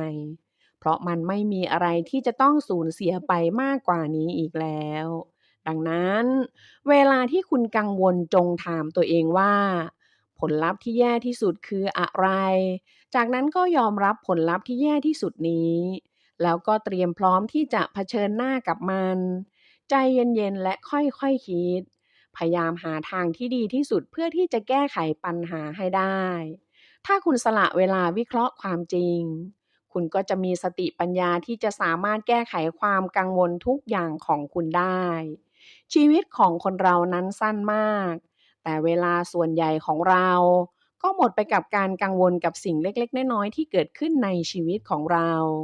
เรามักจะถูกรบกวนโดยสิ่งเล็กๆน้อยๆและมันก็ทำให้ทุกวันของเราไม่มีความสุข เพราะว่าเราไปให้ความสำคัญกับมันมากเกินไป ชีวิตของเรานั้นสั้นมาก อย่าให้สิ่งเล็กๆน้อยๆมาทำให้คุณต้องเป็นทุกข์ ความกังวลและความเสียใจของคนเราทั้งหมดไม่ได้มาจากความเป็นจริง แต่ล้วนมาจากจินตนาการของเราทั้งสิ้น คุณควรลืมความกังวลไปก่อนที่มันจะทำร้ายคุณ ควรทำตัวให้เหมือนกับต้นไม้ที่โอนอ่อนไปตามสายลม ทำตัวเหมือนน้ำที่เปลี่ยนรูปไปตามภาชนะที่ใส่คุณควรจะมีความสุขและยอมรับความจริงที่ไม่สามารถเปลี่ยนแปลงมันได้คุณควรจะรู้ว่าชีวิตนั้นเต็มไปด้วยสีสันทุกคนควรมีทัศนคติบวกในการเผชิญสิ่งต่างๆเพราะความคิดของเราสร้างชีวิตให้กับเราความคิดของคุณสามารถเปลี่ยนนรกให้กลายเป็นสวรรค์ และในขณะเดียวกันก็สามารถเปลี่ยนสวรรค์ให้กลายเป็นนรกได้เช่นกัน เราต้องรีบตัดความคิดแย่ๆทิ้งไปให้เร็วที่สุด เพราะว่ามันเลวร้ายเสียยิ่งกว่าเนื้องอกในร่างกายของคนเสียอีก ไม่ว่าสภาพแวดล้อมภายนอกจะเป็นอย่างไร ก็ไม่สามารถทำร้ายตัวคุณได้เท่ากับความคิดของคุณเอง เวลาที่เราเปลี่ยนความคิด มันจะส่งอิทธิพลในอีกรูปแบบหนึ่งกลับมาสู่เรา เวลาที่เราเปลี่ยนความคิดให้ไปในทางที่ดีขึ้นชีวิตของเราก็จะดีขึ้นเมื่อคุณมีความคิดที่มีความสุขและทำให้ตัวเองมีความสุขความสุขที่แท้จริงก็จะมาหาคุณความรู้สึกโกรธและเกลียดชังนั้นมันจะทำให้คุณนอนไม่หลับกินไม่ลงและรู้สึกกดดันมันเป็นการทำร้ายร่างกายของคุณเองมันจะทำให้คุณสูญเสียความสุข อย่าใช้เวลาที่มีค่าของคุณไปคิดถึงคนที่คุณไม่ชอบ การทำแบบนั้นมันจะทำให้คุณเป็นทุกข์ การที่เราไม่รู้วิธีโกรธและเกลียดชังเป็นสิ่งที่โง่ แต่การที่เราไม่เคยโกรธและเกลียดชังเป็นสิ่งที่ฉลาด มีผู้คนมากมายบนโลกใบนี้ที่รู้สึกเดียวดายรู้สึกไม่มีใครสนใจ จึงทำให้พวกเขารู้สึกกังวล พวกเขาคาดหวังว่าจะได้รับความรัก แต่ก็เอาแต่ขอให้คนอื่นมารัก หากอยากได้ความรักจงมอบความรักให้กับคนอื่นโดยไม่มีเงื่อนไข และไม่คาดหวังว่าจะได้รับสิ่งตอบแทนกลับมา วิธีเดียวที่จะทำให้คุณมีความสุขคืออย่าคาดหวังว่าคนอื่นจะให้สิ่งตอบแทนกับคุณ คุณควรรู้สึกมีความสุขเวลาที่คุณได้เป็นผู้ให้กับคนอื่น สิ่งดีๆในชีวิตคนเรามีมากถึง 90%และอีก 10%คือสิ่งที่ไม่ดี ถ้าคุณอยากมีความสุข คุณต้องให้ความสำคัญกับสิ่งดีๆ 90%นั้น และลืมสิ่งไม่ดี 10%ที่เหลือไป คนเราไม่เคยนึกถึงสิ่งที่เรามีอยู่แล้ว แต่ชอบนึกถึงสิ่งที่เราไม่มีอยู่บ่อยๆ ซึ่งมันเป็นสิ่งที่แย่มาก แล้วมันก็ทำให้เราต้องรู้สึกเจ็บปวดมากกว่าสิ่งอื่นใด ถ้าคุณอยากมีความสุขจงจำไว้ว่าไม่ต้องเหมือนใคร แค่เป็นตัวของตัวเอง จุดอ่อนของมนุษย์คือความปรารถนา คือความอยากจะมีอยากจะได้ อยากเป็นที่รัก อยากเป็นคนสำคัญ คนที่สามารถให้สิ่งเหล่านี้กับคนอื่นได้ จะเป็นคนเหนือคน และจะควบคุมคนอื่นได้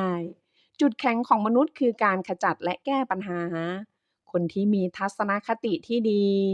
คนที่มีความคิดบวก จะสามารถยอมรับการเปลี่ยนแปลง สามารถแก้ไขปัญหาทุกอย่างได้ด้วยตัวเอง พวกเขาจะมีชีวิตอิสระเสรีเป็นตัวของตัวเองและมีความสุข การเรียนรู้สามารถเปลี่ยนแปลงคุณได้ ถ้าคุณเรียนรู้จากหนังสือเล่มนี้จนเข้าใจอย่างถ่องแท้ มันจะทำให้คุณสร้างปาฏิหาริย์ขึ้นมาได้ คุณจะได้สิ่งต่างๆมากมาย คุณจะมีรายได้เพิ่มมากขึ้น คุณจะเป็นที่รักและชื่นชอบของคนอื่น และคุณจะสามารถควบคุมทุกสิ่งได้ ขอบคุณหนังสือดีๆเล่มนี้ จุดอ่อนจุดแข็งของมนุษย์ คนที่ประสบความสำเร็จที่สุดไม่ใช่คนที่เก่งงานที่สุดแต่เป็นคนที่เก่งคนที่สุดเทคนิคง่ายๆในการเปลี่ยนศัตรูให้กลายเป็นมิตรและทำให้พวกเขาชอบคุณมากขึ้นกว่าเดิมหนังสือจิตวิทยาอันดับหนึ่งของคนทำงานคิดจะเป็นนายคนต้องเก่งคนจากผู้เขียนที่เชี่ยวชาญด้านพฤติกรรมมนุษย์ดรเดวิดเจไลเบอร์แมน เทคนิคต่างๆที่คุณจะได้เรียนรู้จากหนังสือเล่มนี้เป็นเทคนิคเดียวกับที่ใช้กันอย่างจริงจังในหน่วยงาน FBI และกองทัพสหรัฐไม่ว่าตอนนี้คุณจะเป็นนายคนอยู่แล้วหรืออยากก้าวขึ้นไปถึงจุดนั้นได้สักวันหนังสือเล่มนี้จะมอบเคล็ดลับทางจิตวิทยาที่จะช่วยให้คุณสามารถอ่านคนทำงานร่วมกับคนใช้คน และแก้ปัญหาเรื่องคนได้อย่างมีประสิทธิภาพกลวิธีทางจิตวิทยาจากหนังสือเล่มนี้มีทั้งหมด19วิธีแต่ในคลิปนี้หยิบยกมาเพียง10วิธีดังนี้ 1. ศิลปะแห่งการป้องกันตัวเองกลวิธีทางจิตวิทยาอันทรงพลังที่เรากำลังจะได้เรียนรู้นี้เหมาะกับสถานการณ์ที่คุณถูกกลั่นแกล้งและการสื่อสารด้วยเหตุผลใช้การไม่ได้อีกต่อไปคุณจะได้เรียนรู้วิธีป้องกันตัวจากการกลั่นแกล้งและพลิกตัวเองให้เป็นฝ่ายควบคุมสถานการณ์จิตวิทยาข้อแรกที่สำคัญที่สุดเวลาที่มีใครโจมตีคุณคืออย่าพูดจาปกป้องตัวเองเป็นอันขาดเพราะการโต้แย้งเพื่อปกป้องตัวเองคือความผิดพลาดที่เกิดขึ้นบ่อยและร้ายแรงที่สุดมันจะทำให้คุณเจอกับสถานการณ์ที่ยากลำบากมันจะทำให้คุณกลายเป็นผู้แพ้ทันทีที่คุณเริ่มปกป้องตัวเองคุณจะตกเป็นฝ่ายตั้งรับและการสู้หลังชนฟ้าก็ไม่ทำให้คุณเป็นฝ่ายชนะเมื่อมีคนทำตัวหยาบคายกับคุณมันจะทำให้คุณหงุดหงิดแล้วคุณก็จะแสดงปฏิกิริยาตอบสนองออกไปตามธรรมชาติเพื่อปกป้องศักดิ์ศรีของตัวเองการอนุญาตให้ตัวเองโกรธก็เท่ากับการยอมให้คนอื่นเข้ามาบงการความรู้สึกของเราเท่ากับเรามอบอำนาจให้คนอื่นมาควบคุมอารมณ์ของเราดังนั้นเราต้องหักห้ามใจไม่ปกป้องตัวเองถ้าเราหักห้ามใจตัวเองได้เราจะไม่โกรธและเราก็จะมีอำนาจเหนือคนอื่น 2. ศิลปะแห่งการบริหารเสน่ห์ความสามารถที่จะทำให้ใครก็ตามรู้สึกชอบเราในทันทีเป็นเครื่องมือที่ทรงคุณค่าอย่างยิ่งการเป็นคนที่ใครๆก็ชอบถือเป็นข้อได้เปรียบในชีวิตการทำงานและชีวิตส่วนตัวการปรับเปลี่ยนพฤติกรรมของคุณเพียงเล็กน้อยจะช่วยให้คนอื่นๆมองคุณต่างออกไปอย่างสิ้นเชิงความสนิทสนมเป็นพลังเงียบที่ช่วยให้ผู้อื่นมองเราต่างออกไปจากเดิมมันเป็นความรู้สึกของอีกฝ่ายที่สะท้อนกลับมาหาเราในเวลานั้น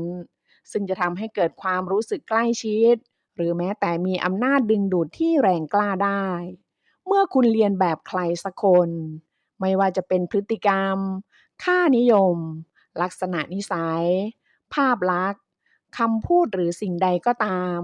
เขาจะเห็นภาพสะท้อนตัวเขาเองในตัวคุณ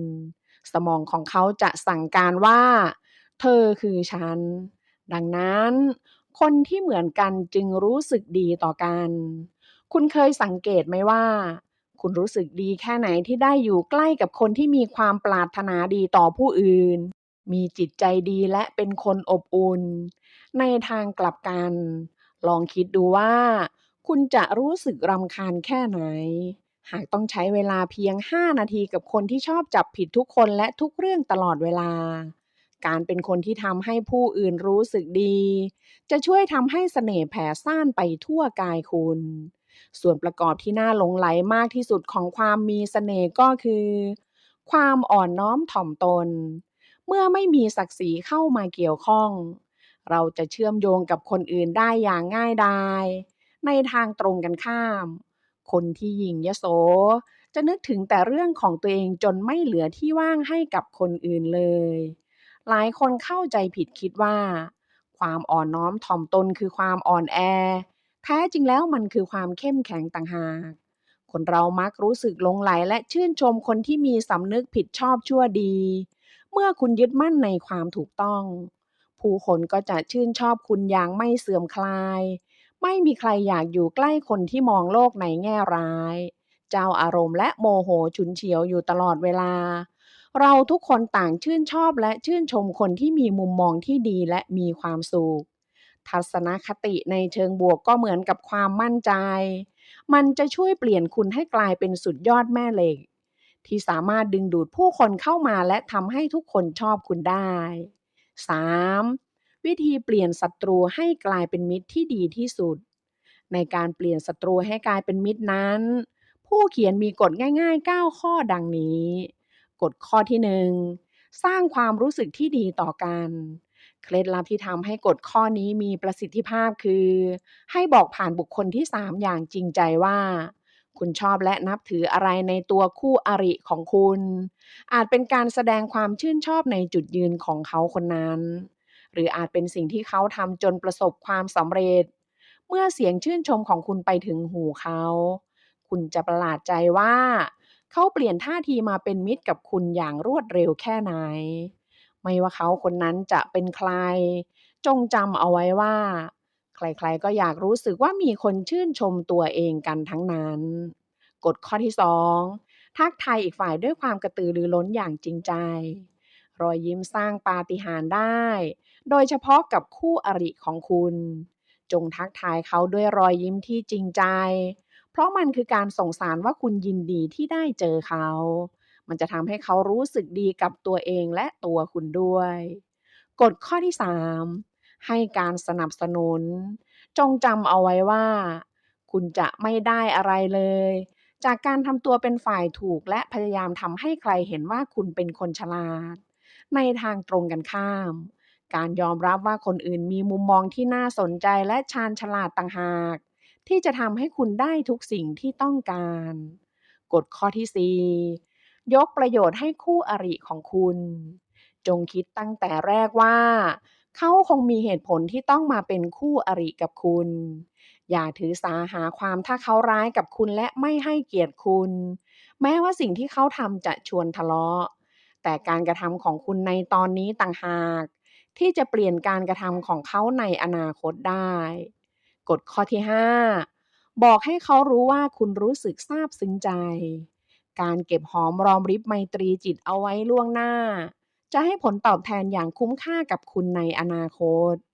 ความสัมพันธ์ของคุณจะดีขึ้นแน่นอน ถ้าคุณแสดงความซาบซึ้งใจโดยไม่ต้องรอให้เกิดปัญหาขึ้นมาก่อน การกล่าวขอบคุณอย่างจริงใจ เป็นคำพูดที่เรียบง่ายที่คุณสามารถเก็บเอาไว้เป็นทุนสำรองในอนาคตได้กฎข้อที่6ศิลปะในการฟัง การให้ความสนใจกับคู่สนทนาอย่างเต็มที่ คือสัญญาณของความนับถืออาจดูเหมือนเป็นเรื่องเล็กน้อยแต่เรื่องเล็กน้อยแบบนี้เองที่ส่งผลต่อความสัมพันธ์ระหว่างคนสองคนกฎข้อที่7ให้โอกาสเขาได้มีส่วนร่วมในชีวิตของคุณไม่มีวิธีไหนจะเชื่อมสัมพันธ์กับใครบางคนได้ดีไปกว่าการเปิดโอกาสให้เขาเข้ามาเป็นส่วนหนึ่งในชีวิตคุณได้ลงทุนลงแรงเพื่อคุณ ลองขอคำแนะนำและคำติชมจากคู่อริหากคุณคิดว่าเขาพอจะช่วยเหลือคุณได้ การเปิดช่องให้เขาเป็นฝ่ายให้จะทำให้เขารู้สึกดี และบรรยากาศของการแบ่งปันช่วยเหลือกันจะผลักดันให้ความสัมพันธ์ของคุณสองคนแน่นแฟนยิ่งขึ้นกฎข้อที่8เปิดเผยตัวตนของคุณ แม้ว่าคุณกับเขาจะไม่ได้มีความสัมพันธ์กันเป็นการส่วนตัว แต่จงปล่อยให้เขามีโอกาสก้าวเข้ามาอยู่ในชีวิตของคุณอีกนิดหนึ่งลองบอกเล่าเรื่องราวส่วนตัวของคุณเล่าเรื่องราวที่ก่อให้เกิดอารมณ์ร่วมแล้วคุณจะพบว่ามันช่วยให้พวกคุณมีบางอย่างที่เชื่อมโยงถึงกันมากขึ้นแต่ถ้าคุณคิดว่าการเปิดเผยตัวตนไม่ใช่เรื่องง่ายผู้เขียนอยากให้คุณลองดูสักครั้ง แล้วคุณจะพบว่ามันช่วยพัฒนาความสัมพันธ์ของคุณให้ดีขึ้นได้ทั้งในชีวิตการทำงานและชีวิตส่วนตัวกฎข้อที่9จดจ่ออยู่กับเรื่องดีๆงานวิจัยจำนวนมากได้พิสูจน์ให้เห็นถึงความสอดคล้องกับประสบการณ์ของพวกเราทุกคนว่าคนคนหนึ่งสามารถสัมผัสได้โดยสัญชาตญาณว่าเราชอบเขาหรือไม่ถึงแม้จะยังไม่ได้พูดคุยกันเลยสักคำดังนั้น เมื่อคุณพูดคุยกับใครให้จดจ่อความคิดไปที่คุณลักษณะดีๆของเขาการเลือกให้ความสนใจแต่สิ่งดีๆในตัวคนอื่นมันจะทำให้ใบหน้าของคุณเปล่งประกายความรู้สึกดีๆออกมาและใบหน้าที่เต็มไปด้วยความรู้สึกดีๆของคุณมันจะทำให้เขาสัมผัสได้ว่าคุณชอบเขาแล้วเขาก็จะชอบคุณ 4. วิธีกล่าวคำวิจารณ์โดยไม่ทำให้อีกฝ่ายรู้สึกเจ็บปวดสิ่งหนึ่งที่ทำลายความมั่นใจของคนเราคือการที่เขารู้สึกว่าถูกตำหนิในเรื่องที่ไม่สมควรหรือแม้แต่เรื่องที่สมควรก็ตามโดยเฉพาะอย่างยิ่งถ้าเขาเป็นคนอ่อนไหวต่อคำวิจารณ์ ความคิดของเขาจะยิ่งปั่นป่วนและเต็มไปด้วยความไม่พอใจเขาจะรู้สึกโกรธและขุ่นเคืองเมื่อคุณต้องรับมือกับผู้คนจงจำเอาไว้ว่าศักดิ์ศรีคือตัวการสำคัญที่ทำให้คนเรารู้สึกเจ็บปวดศักดิ์ศรีคือภาพลักษณ์ที่คนเราต้องการให้คนอื่นมองเห็นศักดิ์ศรีเป็นสิ่งที่เปราะบางมากเพราะฉะนั้นถ้าคุณไม่อยากทำร้ายความรู้สึกของใครเวลาที่ต้องกล่าวคำวิจารณ์คุณก็ต้องหาทางปกป้องศักดิ์ศรีของเขายิ่งเขาเชื่อว่าสิ่งที่คุณพูดเป็นจริงมากเท่าไหร่คุณก็ยิ่งต้องระมัดระวังมากขึ้นเท่านั้นคำง่ายๆที่มีประโยชน์และน่าทึ่งมากที่สุดในการวิจารณ์คนอื่นคือคำว่าดูเหมือนเมื่อคุณเติมคำนี้ลงไปในประโยคอีกฝ่ายจะปกป้องตัวเองน้อยลงเพราะมันจะช่วยลดความรุนแรงของคำวิจารณ์มันคือการเปลี่ยนการกล่าวหาให้กลายเป็นการถามเพราะความอยากรู้เท่านั้นเมื่อคุณใส่คำนี้ลงไปในประโยคต่อไปนี้มันจะฟังดูอ่อนลงและไม่ทำลายศักดิ์ศรีของคนอื่นตัวอย่างเช่นดูเหมือนคุณจะเป็นคนรับผิดชอบงานนี้ใช่ไหมดูเหมือนคืนนี้คุณดูแลงานนี้ใช่ไหมและดูเหมือนว่าคุณดื่มเหล้ามาใช่ไหมลองนำคำพูดง่ายๆคำนี้ไปใช้ดูเมื่อคุณต้องวิจารณ์ใครสักคน 5. กลวิธีทางจิตวิทยาที่จะทำให้ผู้คนพักดีไม่เสื่อมคลายอันที่จริงแล้วคุณสามารถทำให้คนเกือบทุกคนพักดีต่อคุณได้อย่างไม่มีวันเสื่อมคลายโดยใช้แค่กลวิธีทางจิตวิทยาง่ายๆเท่านั้นไม่ว่าจะเป็นคู่ค้าลูกจ้างหรือเพื่อนร่วมงานความพักดีของคนคนหนึ่งขึ้นอยู่กับว่าเขามองเห็นตัวเองยืนอยู่ฝั่งใดของสนามรบ ถ้าคุณดึงเขาให้มาอยู่ฝั่งเดียวกับคุณได้ เขาจะต่อสู้กับฝ่ายตรงข้ามในสนามรบเคียงบ่าเคียงไหลไปกับคุณ ในการเปลี่ยนคนนอกให้กลายเป็นคนในนั้น คุณมีสิ่งที่ต้องทำอยู่2องอย่างคือ 1. บอกข้อมูลลับที่แทบไม่มีใครรู้กับเขาเพื่อให้เขารู้สึกมีอภิสิทธิ์และเป็นคนพิเศษ 2. มอบอำนาจหรือหน้าที่บางอย่างซึ่งมีความสำคัญให้เขารับผิดชอบ คุณสามารถทำให้ผู้อื่นพักดีต่อคุณอย่างเหนียวแน่นได้ โดยแสดงให้เห็นว่าคุณเป็นคนทำในสิ่งที่ถูกต้อง ซื่อสัตย์และจริงใจ ถ้าคุณอยากให้ใครพักดีต่อคุณ คุณต้องพักดีต่อพวกเขาด้วยเช่นกัน บางครั้งคุณก็ต้องคอยสนับสนุนเมื่อพวกเขาต้องการความช่วยเหลือ และบางครั้งคุณก็ต้องอดทนและพร้อมจะเข้าใจเมื่อพวกเขาทำผิดพลาดหนึ่งในแรงผลักดันที่ซ่อนเร้นแต่ทรงพลังเบื้องหลังความพักดีคือความซาบซึ้งใจทุกครั้งที่คุณมีโอกาสแสดงความซาบซึ้งใจต่อใครสักคนไม่ว่าจะเป็นการขอบคุณสำหรับคำแนะนำดีๆการให้ของขวัญเล็กๆน้อยๆเพื่อแสดงความซาบซึ้งใจในความกรุณาของอีกฝ่าย ล้วนเป็นสิ่งที่ควรทำ เพราะมันจะทำให้พวกเขารู้สึกดีกับตัวเองและตัวคุณด้วย 6. สุดยอดกลวิธีควบคุมความเสียหาย การนิ่งเงียบมักถูกเข้าใจผิดว่าเป็นความไม่แยแส แต่การชี้แจงข้อเท็จจริงตั้งแต่แรกจะทำให้คุณควบคุมสถานการณ์ได้ หากว่าคุณทำผิดจริงก็จงออกมายอมรับผิดอย่างจริงใจ แล้วแสดงความรับผิดชอบต่อความผิดพลาดที่เกิดขึ้น การแสดงความซื่อสัตย์อย่างชัดเจนจะทำให้ภาพลักษณ์ของคุณดูดีขึ้นในสายตาของคนอื่น จากนั้นก็จดจ่อกับการเดินหน้าต่อไป ตั้งใจทำทุกอย่างให้ดีที่สุดเพื่อจะได้ไม่เกิดความผิดพลาดขึ้นอีก 7. วิธีควบคุมความเสียหายในเรื่องส่วนตัว การซุบซิบนินทามีอยู่ทุกหนทุกแห่ง ไม่มีใครในโลกนี้ที่ไม่โดนนินทา การใช้ชีวิตตามทำนองคลองธรรมคือหนึ่งในวิธีที่ดีที่สุดที่จะแสดงให้คนอื่นเห็นว่าคุณมีหลักจริยธรรมประจำใจในการใช้ชีวิตอย่างมีสติ เมื่อคนอื่นเห็นว่าคุณเป็นคนดีที่ใช้ชีวิตตามคันลองของธรรมข่าวลือจะค่อยๆเลือนหายไปเอง เพราะลือไปก็ไม่มีใครเชื่ออีกต่อไป 8. กลวิธีบำรุงขวัญและกำลังใจ เทคนิคที่เรียบง่ายแต่บำรุงขวัญและกำลังใจได้อย่างน่าทึ่งคือ การพูดขอบคุณทุกครั้งเพราะคนเราทุกคนต่างก็อยากได้ยินว่าความสำเร็จของตัวเองเป็นที่ยอมรับและคนเราทุกคนต่างก็อยากเป็นที่จับตามองบ้างเป็นครั้งคราวดังนั้นอย่าลืมแสดงความชื่นชมต่อคนที่ไม่ค่อยมีใครมองเห็นความสำคัญเช่นพนักงานต้อนรับพนักงานทำความสะอาดหรือพนักงานเดินเอกสารขวัญและกำลังใจ เริ่มต้นจากความรักในงานที่ทำและความรักในงานที่ทำก็ก่อตัวขึ้นจากความสัมพันธ์ระหว่างหัวหน้ากับลูกน้องหัวหน้าที่ยอดเยี่ยมที่สุดไม่ใช่แค่เชี่ยวชาญเรื่องงานแต่ต้องเก่งเรื่องคนด้วยพนักงานต้องการหัวหน้าที่ใส่ใจในชีวิตของพวกเขานอกเหนือไปจากชีวิตการทำงานด้วย 9. วิธีดูแลคนไม่ให้ลักขโมย ลูกจ้างจะทำตัวเป็นพนักงานที่ดีเมื่อพวกเขาได้รับการปฏิบัติอย่างเป็นธรรมและรู้สึกว่าตนมีความผูกพันทางใจกับนายจ้างเมื่อนายจ้างคอยให้การสนับสนุนปัจจัยที่จะทำให้พนักงานไม่ลักขโมยคือหัวหน้าต้องเป็นแบบอย่างที่ดีและแสดงออกถึงความซื่อสัตย์แม้แต่เรื่องเล็กๆน้อยๆให้ความรู้กับพนักงานเรื่องจริยธรรมและความซื่อสัตย์ สร้างความเท่าเทียมกันและให้ความเป็นธรรมกับพนักงานทุกระดับ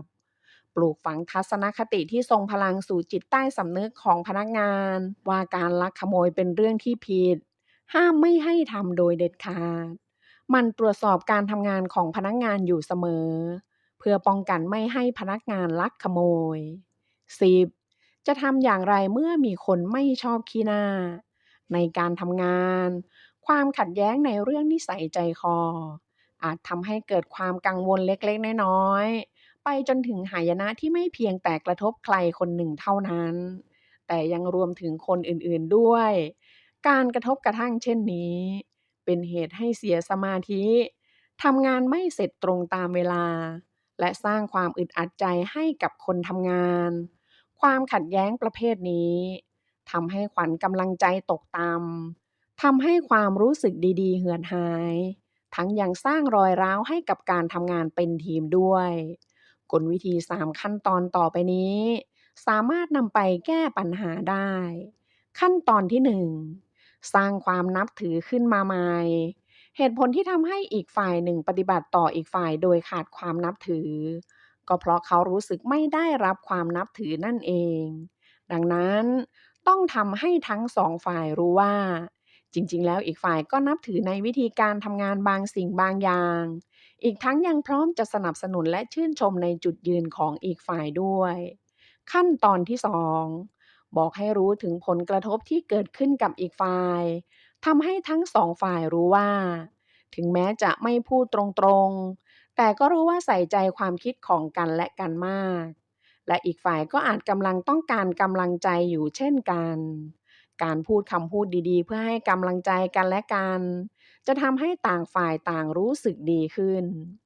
ขั้นตอนที่3ทำให้เห็นใจกันและกัน มันเป็นเรื่องดีที่จะบอกให้อีกฝ่ายรับรู้เรื่องราวต่างๆของอีกฝ่ายหนึ่งตราบใดที่มันไม่ทำให้สูญเสียความไว้ใจ หรือความเชื่อมั่นที่มีต่อกัน เมื่อรู้ว่าอีกฝ่ายเคยผ่านเรื่องแย่ๆมา หรือรู้ว่าอีกฝ่ายกำลังประสบปัญหา ก็จะเห็นอกเห็นใจกัน โดยไม่สนใจความขัดแย้งอีกต่อไป มนุษย์เรามีความสามารถในการปรับตัวที่น่าทึ่งมาก เราจะมองโลกอย่างไร หรือเราจะมีความรู้สึกอย่างไร ล้วนแล้วแต่กรองผ่านมุมมองของเราเองทั้งนั้น สิ่งที่กำหนดอนาคตของเราไม่ใช่ IQ หรือพรสวรรค์ที่มีมาแต่เกิด แต่มันคือสิ่งที่คุณคิดและมุมมองของคุณ เพราะสิ่งที่คุณคิดและมุมมองของคุณมันจะกำหนดการกระทำของคุณ และการกระทำของคุณในวันนี้คือตัวกำหนดอนาคตของคุณ ขอบคุณหนังสือดีๆเล่มนี้ คิดจะเป็นนายคนต้องเก่งคน อยู่ให้เขารักจากให้เขาอาลัยตายให้เขาคิดถึงไม่ว่าใครก็อยากเกิดมาเป็นคนที่มหาชนรุมรักในโลกนี้ไม่มีใครอยากเป็นผู้แพ้ เราอยากชนะใครต่อใครไม่เรื่องใดก็เรื่องหนึ่งไม่ว่าจะเป็นการงานการเงินความรักสุขภาพหรือความเด่นดังแต่ทว่าชัยชนะแบบนี้มันไม่ยั่งยืนเพราะชัยชนะที่ยั่งยืนเกิดจากการชนะใจคนเท่านั้นแต่การจะชนะใจคนได้ต้องชนะใจตัวเองได้ก่อนเราต้องชนะความโกรธความหงุดหงิดความเบื่อหน่าย ความไม่สบอารมณ์เราต้องไม่แสดงพฤติกรรมด้านลบออกมาทำร้ายจิตใจใครถึงจะอยู่กับคนรอบตัวได้อย่างมีความสุขและประสบความสำเร็จยิ่งเราทำให้ชีวิตใครต่อใครรอบตัวดีมากขึ้นเท่าไรชีวิตเราก็จะยิ่งง่ายดายและมีความสุขมากขึ้นเท่านั้นทักษะการสร้างความสุขให้กับคนรอบตัวถ้าคุณรู้จักใช้มันอย่างมีประสิทธิภาพต่อให้เพื่อนร่วมงานขี้บ่น ต่อให้น้องสาวจอมเครียดหรือแม้แต่อาจารย์สุดเฮี้ยบที่มหาวิทยาลัยก็จะมีพฤติกรรมต่อต้านหรือหงุดหงิดกับคุณน้อยลงเพราะว่าคุณรู้วิธีรับมือกับพวกเขาในแต่ละวันเราทุกคนต้องติดต่อเกี่ยวข้องกับผู้คนมากมายและในกลุ่มคนเหล่านั้นจะมีทั้งคนที่เราอยากเกี่ยวข้องและไม่อยากเกี่ยวข้องด้วยผู้คนร้อยพ่อพันแม่เหล่านี้ ล้วนช่วยให้ชีวิตเราสะดวกสบายและง่ายขึ้นได้ทั้งสิ้น ถ้าเราสามารถปฏิบัติต่อพวกเขาได้เหมือนกันทุกคน ผู้คนหลากหลายทั้งหมดนี้มีชีวิตที่แตกต่างกัน แล้วเราจะรู้ได้อย่างไรว่าต้องทำอะไรขนาดไหนถึงจะชนะใจพวกเขาได้ทั้งหมด โลกเรามีคนนิสัยแย่ๆหลอกลวงปลิ้นปล้อนอยู่มากมาย แต่บางทีคนพวกนี้อาจเจอเรื่องหนักๆมามาก หรือมีชีวิตที่ทนทุกข์แสนสาหัสหรือบางคนก็อาจไม่มีเหตุผลอะไรให้แก้ตัวเลยก็ได้แต่ถึงอย่างไรถ้าเรารู้วิธีที่ดีที่สุดในการรับมือพวกเขาเราจะได้ประโยชน์มากกว่ากฎต่างๆในหนังสือเล่มนี้คือวิถีชีวิตของผู้ชนะในสังเวียนชีวิตอย่างแท้จริงและเคล็ดลับจากหนังสือเล่มนี้ จะทำให้คุณเป็นคนที่มหาชนรุมรักได้อย่างแน่นอนหนังสือดีเปลี่ยนแปลงชีวิตได้ในวันนี้มีชื่อว่า The Rule of People คลองใจคนได้ง่ายนิดเดียว เขียนโดยริชาร์ดเทมพลาร์ถ้าคุณอยากชนะใจผู้คน อยากให้เกิดผลดีทั้งกับพวกเขาและตัวคุณเอง อยากช่วยเหลืออีกฝ่ายตามกำลังที่ทำได้ คุณต้องรู้ก่อนว่าอะไรที่พวกเขาไม่ชอบ ต่อให้คุณมีความรู้แบบงูๆปลาๆว่าอะไรคือสาเหตุที่ทำให้คนเรามีพฤติกรรมแบบต่างๆขึ้นมาได้ก็หมายความว่าคุณมีสิทธิ์ทำให้พวกเขาหยิบยื่นในสิ่งที่คุณต้องการมาให้ได้และก็มีสิทธิ์ช่วยเหลือพวกเขาได้ไปพร้อมกันกฎต่างๆในหนังสือเล่มนี้ไม่ได้ซับซ้อนหรือยากเกินความเข้าใจเมื่อคุณเรียนรู้และเข้าใจหลักการเหล่านี้ คุณก็จะรู้วิธีในการโน้มน้าวจิตใจพวกเขาให้เปลี่ยนพฤติกรรมได้กฎข้อที่1เข้าใจคำว่าช่วยเหลือเราทุกคนล้วนมีเรื่องราวแต่หนหลังที่ไขปริศนาได้ว่าเพราะเหตุใดเราจึงมีพฤติกรรมอย่างที่เห็นกันอยู่แม้จะพิสูจน์ความถูกต้องไม่ได้เสมอไปทุกครั้งแต่อย่างน้อยก็บอกถึงสาเหตุและพฤติกรรมได้ถึงแม้จะไม่รู้ถึงสาเหตุและปมปัญหาลึกๆก็ตาม แต่เชื่อเถอะว่าคนที่เข้าสังเกตจริงๆก็สามารถตีประเด็นแตกได้แน่นอนมนุษย์ทุกคนในโลกล้วนเติบโตมาจากประสบการณ์ที่หล่อหลอมมาและมันคือความจริงที่ต้องยอมรับดังนั้นเวลาที่เพื่อนร่วมงานตะคอกใส่หน้าคุณหรือเพื่อนๆทำให้คุณผิดหวังหรือพ่อแม่ลืมวันเกิดของคุณก็ขอให้ระลึกไว้เถอะว่ามันเกิดจากเหตุผลใดเหตุผลหนึ่งเสมอ แม้จะเป็นเหตุผลที่ไร้สาระ แต่นั่นมันก็คือเหตุผล เมื่อเข้าใจเหตุผลแล้วก็จะได้รับมือกับคนที่มีพฤติกรรมเชิงลบได้ง่ายขึ้น ต่อให้คุณเปลี่ยนการกระทำของเขาไม่ได้ แต่อย่างน้อยก็พอทำใจได้หากรู้เหตุผลเบื้องหลัง คุณจะไม่แปลกใจกับท่าทีของอีกฝ่าย และคุณก็จะไม่แสดงอาการต่อต้าน เมื่อคุณไม่แสดงอาการต่อต้าน อีกฝ่ายก็จะไม่ตั้งป้องกันตัวและไม่แข็งกร้าวเท่าเดิมไม่ว่าจะเป็นความโมโหความร้อนใจ หรือพฤติกรรมเชิงลบต่างๆที่อีกฝ่ายแสดงออกมากฎข้อนี้จะช่วยให้คุณรับมือกับมันได้กฎข้อที่2ปฏิกิริยาท่าทางของคนอื่นขึ้นอยู่กับกิริยาท่าทางของคุณ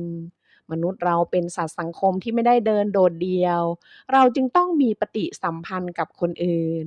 และสร้างแรงบันดาลใจให้แก่กันและกัน บ่อยครั้งที่เราพบว่าสิ่งที่เราสื่อสารออกไปไม่ได้รับการตอบสนองสมดังใจ เวลาที่คุณคุยกับใครแล้วอีกฝ่ายทำเป็นหูทวนลม คุณจะรู้สึกโกรธ รู้สึกว่าถูกดูหมิ่นดูแคลน หรือรู้สึกคับอกคับใจ แต่คุณเคยหยุดคิดหรือไม่ว่า คุณไปทำอะไรที่มันกระทบความรู้สึกของอีกฝ่ายบ้างหรือเปล่า ถ้าคุณอยากปลูกไมตรีกับใครให้งอกงาม คุณก็จำเป็นต้องมองตัวเองให้ออกว่าคุณกำลังใช้ท่าทีแบบไหน ถ้าคุณมีกิริยาท่าทีเหมือนคนกำลังจะหาเรื่อง คุณก็จะมีเรื่อง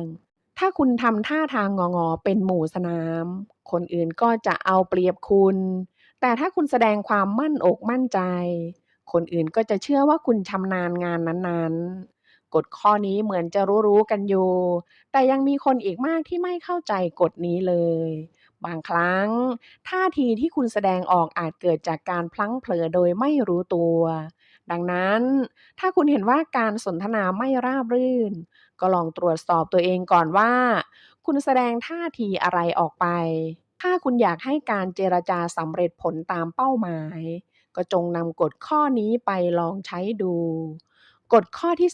3เราทุกคนต้องการรู้สึกว่าตัวเองมีค่าความภูมิใจในตัวเองต่ำนั้นอยู่เบื้องหลังความทุกข์ทรมานใจนับไม่ถ้วนความรู้สึกว่าตัวเองมีคุณค่าจึงจำเป็นต้องมีอยู่ประจำใจของทุกคนยังมีคนอีกมากที่มองไม่เห็นคุณค่าของตัวเองโดยเฉพาะคนที่ถูกสั่งสอนมาให้กังขาในคุณค่าของตัวเองจะด้วยเหตุผลอะไรก็ไม่รู้ดังนั้นจึงต้องมีคนช่วยบอกกล่าวให้เขามั่นใจในคุณค่าของตัวเองได้อย่างแท้จริงถ้าคุณต้องการให้ใครรู้สึกดีกับตัวเขาเองก็จงบอกให้เขาคนนั้นรู้ตัวว่าเขามีน้ำใจมีประโยชน์ต่อผู้อื่นและมีคุณค่าการบอกกับเขาว่าขอบคุณมากนะไม่รู้ว่าคุณทำงานเร็วขนาดนั้นได้อย่างไรแต่มันช่วยให้วันนี้เป็นวันที่ดีที่สุดเลยทีเดียว ยิ่งคุณพูดถึงเรื่องที่เขาทำได้แบบเฉพาะเจาะจงมากเท่าไหร่คำพูดของคุณ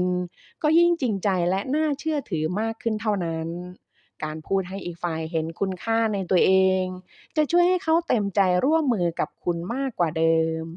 กฎข้อที่4คนที่โกรธคือคนที่กำลังเศร้าสลดใจปกติคนเรานานๆครั้งถึงจะโกรธกันสักวูบแต่กับบางคนไม่เป็นเช่นนั้น เหมือนโชคชะตากำหนดให้ใช้ชีวิตเพื่อความโกรธอย่างเดียวราวกับว่าเส้นความโกรธอยู่ตื้นมาก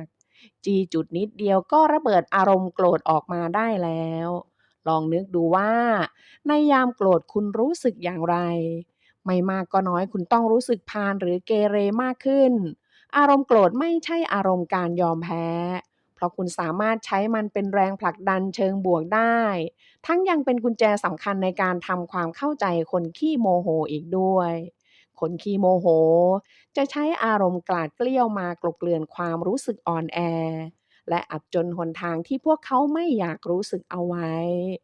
ความโกรธจึงเป็นอารมณ์ฉากหน้าที่ทำให้เขารู้สึกว่ายังมีพลังควบคุมทุกสิ่งทุกอย่างได้ รู้แบบนี้แล้วอย่าไปว่าพวกเขาเลย เพราะที่จริงแล้วทุกคนก็เป็นแบบนั้น อยู่ที่ว่านานๆจะโกรธทีหรือโกรธจนเป็นกิจวัตร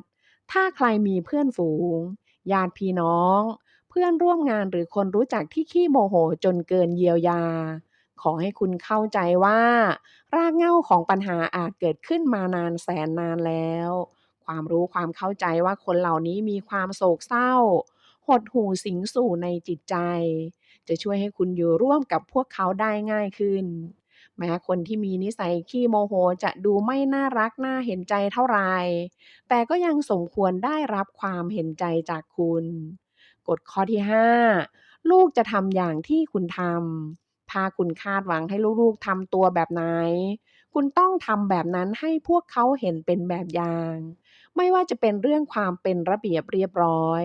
การพูดจาที่สุภาพมีหางเสียง การกินผัก การงดใช้โทรศัพท์ตอนกินข้าว คุณต้องเลือกว่าจะทำตัวเป็นแบบอย่างให้ลูกๆ หรือจะทนอยู่กับลูกๆที่นิสัยไม่ได้เรื่องเหมือนคุณ ความยากของกฎข้อนี้คือ คุณต้องหาข้อบกพร่องของตัวเองให้เจอแล้วควบคุมมันให้ได้ คุณคาดหวังให้ลูกๆของคุณเป็นแบบไหน คุณก็แค่ทำให้ลูกๆเห็นเป็นแบบอย่างแค่นั้นเอง กฎข้อที่ 6 โลกนี้เต็มไปด้วยคนดื้อ คุณจึงต้องอ่านนิสัยคนรอบตัวให้ออกว่า คนไหนเป็นพวกดื้อเงียบ นิสัยคนพวกนี้จะเป็นแบบยิ่งห้ามเหมือนยิ่งยุ ถ้าคุณสั่งให้ทำอะไร เขาก็จะทำตรงข้ามกับที่คุณสั่ง ถ้าคุณมีลูกน้องเป็นคนแบบนี้ เขาก็อาจแกล้งทำเป็นไม่รู้ไม่ชี้ ดื้อตาใสใส่เกียร์ว่าง หรือจงใจละเมิดคำสั่งแล้วทำตามวิธีของตัวเอง ถ้าคุณมีลูก มีคู่ครอง หรือมีเพื่อนเป็นคนดื้อเงียบ ก็จะเป็นสาเหตุให้คุณต้องเอดโตรเสียงดังได้ง่ายๆ วิธีที่จะจัดการคนดื้อเงียบให้อยู่หมัดคือ สั่งการโดยแนะวิธีปฏิบัติเท่าที่จำเป็น ถ้าจะให้ดี จงแสดงเจตนาให้อีกฝ่ายรู้ว่า คุณไม่ได้พยายามควบคุมหรือบงการชีวิตของพวกเขา จงตั้งข้อกำหนดต่างๆเท่าที่เห็นควร แล้วปล่อยให้คนดื้อเงียบทำไปตามแนวทางของเขาเอง กฎของการอยู่ร่วมกับคนหัวดื้อก็คือ ยิ่งคุณมีเรื่องให้เขาต่อต้านน้อยลงเท่าไร เขาก็จะยิ่งหัวดื้อกับคุณน้อยลงเท่านั้น ที่สำคัญคือ คุณจะซื้อใจพวกเขาได้ เพราะคุณอนุญาตให้พวกเขาได้ใช้ชีวิตของตัวเองอย่างเต็มที่ กฎข้อที่ 7 สวมหน้ากากออกซิเจนให้ตัวเองก่อน การช่วยเหลือคนที่กำลังตกทุกข์ได้ยากนั้นเป็นเรื่องสำคัญมาก คนเรามักขอความช่วยเหลือจากคนหัวอกเดียวกัน แถมคนที่ช่วยก็มักมีความสุขที่ได้เล่าบทเรียนชีวิตที่คิดว่าจะช่วยแก้สถานการณ์ได้ จริงอยู่ที่หลายครั้งอาจแก้ได้ แต่คุณต้องรู้จักปกป้องตัวเองก่อน เพราะถ้าคุณควบคุมอารมณ์ตัวเองไม่ได้ คุณก็จะช่วยแก้ปัญหาให้คนอื่นไม่ได้เลย สิ่งสำคัญในการช่วยเหลือคนอื่นก็คือ แม้จะใกล้ชิดกันเพียงใด ก็ต้องมีเส้นกั้นเขตแดนว่าอยู่ตรงไหน เพื่อจะได้ไม่เกิดผลร้ายตามมา ก่อนจะช่วยเหลือใคร ตัวคุณเองต้องมั่นใจเต็มร้อยว่าอยู่ในภาวะเข้มแข็ง พร้อมรับผลที่จะตามมาได้ตลอดชีวิตของคุณ ถ้าพิจารณาแล้วไม่ไหว คุณอาจจำเป็นต้องขอโทษอีกฝ่ายแล้วอธิบายให้เขาเข้าใจว่า ที่ช่วยเขาตอนนี้ไม่ได้เพราะมันหนักหนาสาหัสเกินไปสำหรับคุณ หรือถ้ารับฟังปัญหาแล้วทำให้คุณทุกข์ตามเขาไป ก็ควรเลี่ยงไปให้ความช่วยเหลือที่เป็นรูปธรรมอย่างอื่นแทน อะไรก็ได้ที่ทำให้คุณไม่ต้องคลุกอยู่กับเขานานและคุณเป็นฝ่ายควบคุมสถานการณ์ได้ ทั้งนี้ถ้ามีเหตุผลให้ชีวิตคุณต้องผูกติดกับใครอย่างแนบแน่น คุณก็ไม่ควรทอดทิ้งอีกฝ่าย แต่ควรหาทางสวมหน้ากากออกซิเจนให้ตัวเองรอดได้ก่อนถึงช่วยคนอื่น หัวใจสำคัญของกฎข้อนี้คือ คุณต้องเห็นความสำคัญของการมีสมรรถภาพทางอารมณ์ของตัวเอง เพื่อจะช่วยใครๆได้อย่างแท้จริง กฎข้อที่ 8 ไม่เป็นไรหรอกถ้าอยากระบายความรู้สึก หลายครั้งที่คุณอยากช่วยเหลือคนรอบข้างให้พวกเขามีความรู้สึกดีขึ้นแต่ก็ช่วยไม่ได้ เพราะอีกฝ่ายไม่ยอมบอกความรู้สึกที่แท้จริง เพราะกลัวคุณจะมองว่าโง่ บ้า เลวไหลไร้สาระ ไม่มีเหตุผลหรือใช้อารมณ์เกินกว่าเหตุ ถ้าคุณอยากช่วยใครสักคนที่กำลังเจ็บปวดกับความรู้สึกของตัวเอง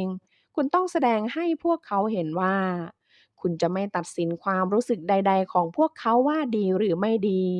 และบอกให้อีกฝ่ายรู้ไปเลยว่า คุณอยากให้พวกเขาแสดงอารมณ์และความรู้สึกที่แท้จริงออกมา เพราะมันเป็นเรื่องปกติธรรมดาไม่มีอะไรที่ต้องอาย เมื่อไรที่อีกฝ่ายรู้ว่าจะไม่ถูกคนพิพากษา พวกเขาจะกล้าพูดอย่างเปิดเผยตรงไปตรงมา การได้ระบายความรู้สึกกับใครสักคนที่พร้อมจะรับฟังโดยไม่ตัดสินถือเป็นการแก้ปัญหาในตัวอยู่แล้ว แม้จะหาทางออกได้หรือไม่ได้ก็ไม่เป็นไร แค่ได้พูดระบายก็เหมือนยกภูเขาออกจากอก ระหว่างที่รับฟังปัญหาอยู่นั้นห้ามแสดงความคิดเห็นหรือวิพากษ์วิจารณ์ใดๆเพราะมันจะทำให้พวกเขาตีความว่าคุณไม่อนุญาตให้พวกเขาปรับทุกข์และแสดงความรู้สึกใดๆกฎข้อที่9ห้ามให้คำแนะนำใดๆจงอย่าให้คำแนะนำใดๆกับเพื่อนเพื่อนร่วมงานคนในบ้านหรือใครก็ตามที่คุณรู้จักเป็นการส่วนตัว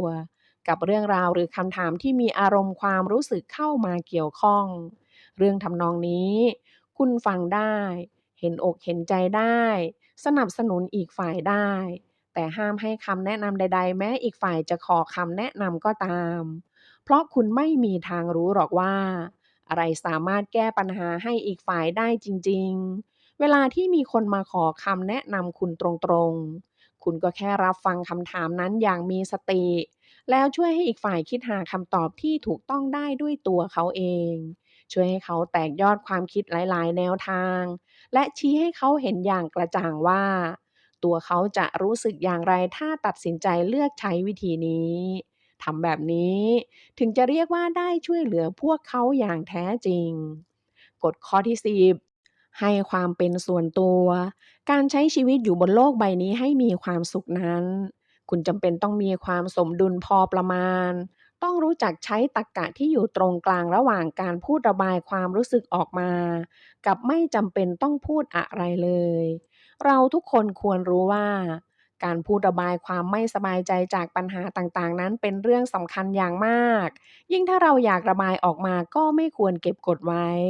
แต่ทั้งนี้ก็ไม่ได้หมายความว่าเราจะต้องพูดมันออกมาเท่านั้น สิ่งหนึ่งที่น่าอึดอัดใจที่สุดตอนที่เรากำลังตกหล่มทางอารมณ์คือใครต่อใครมักกดดันให้เราพูดระบายออกมาแต่ทว่า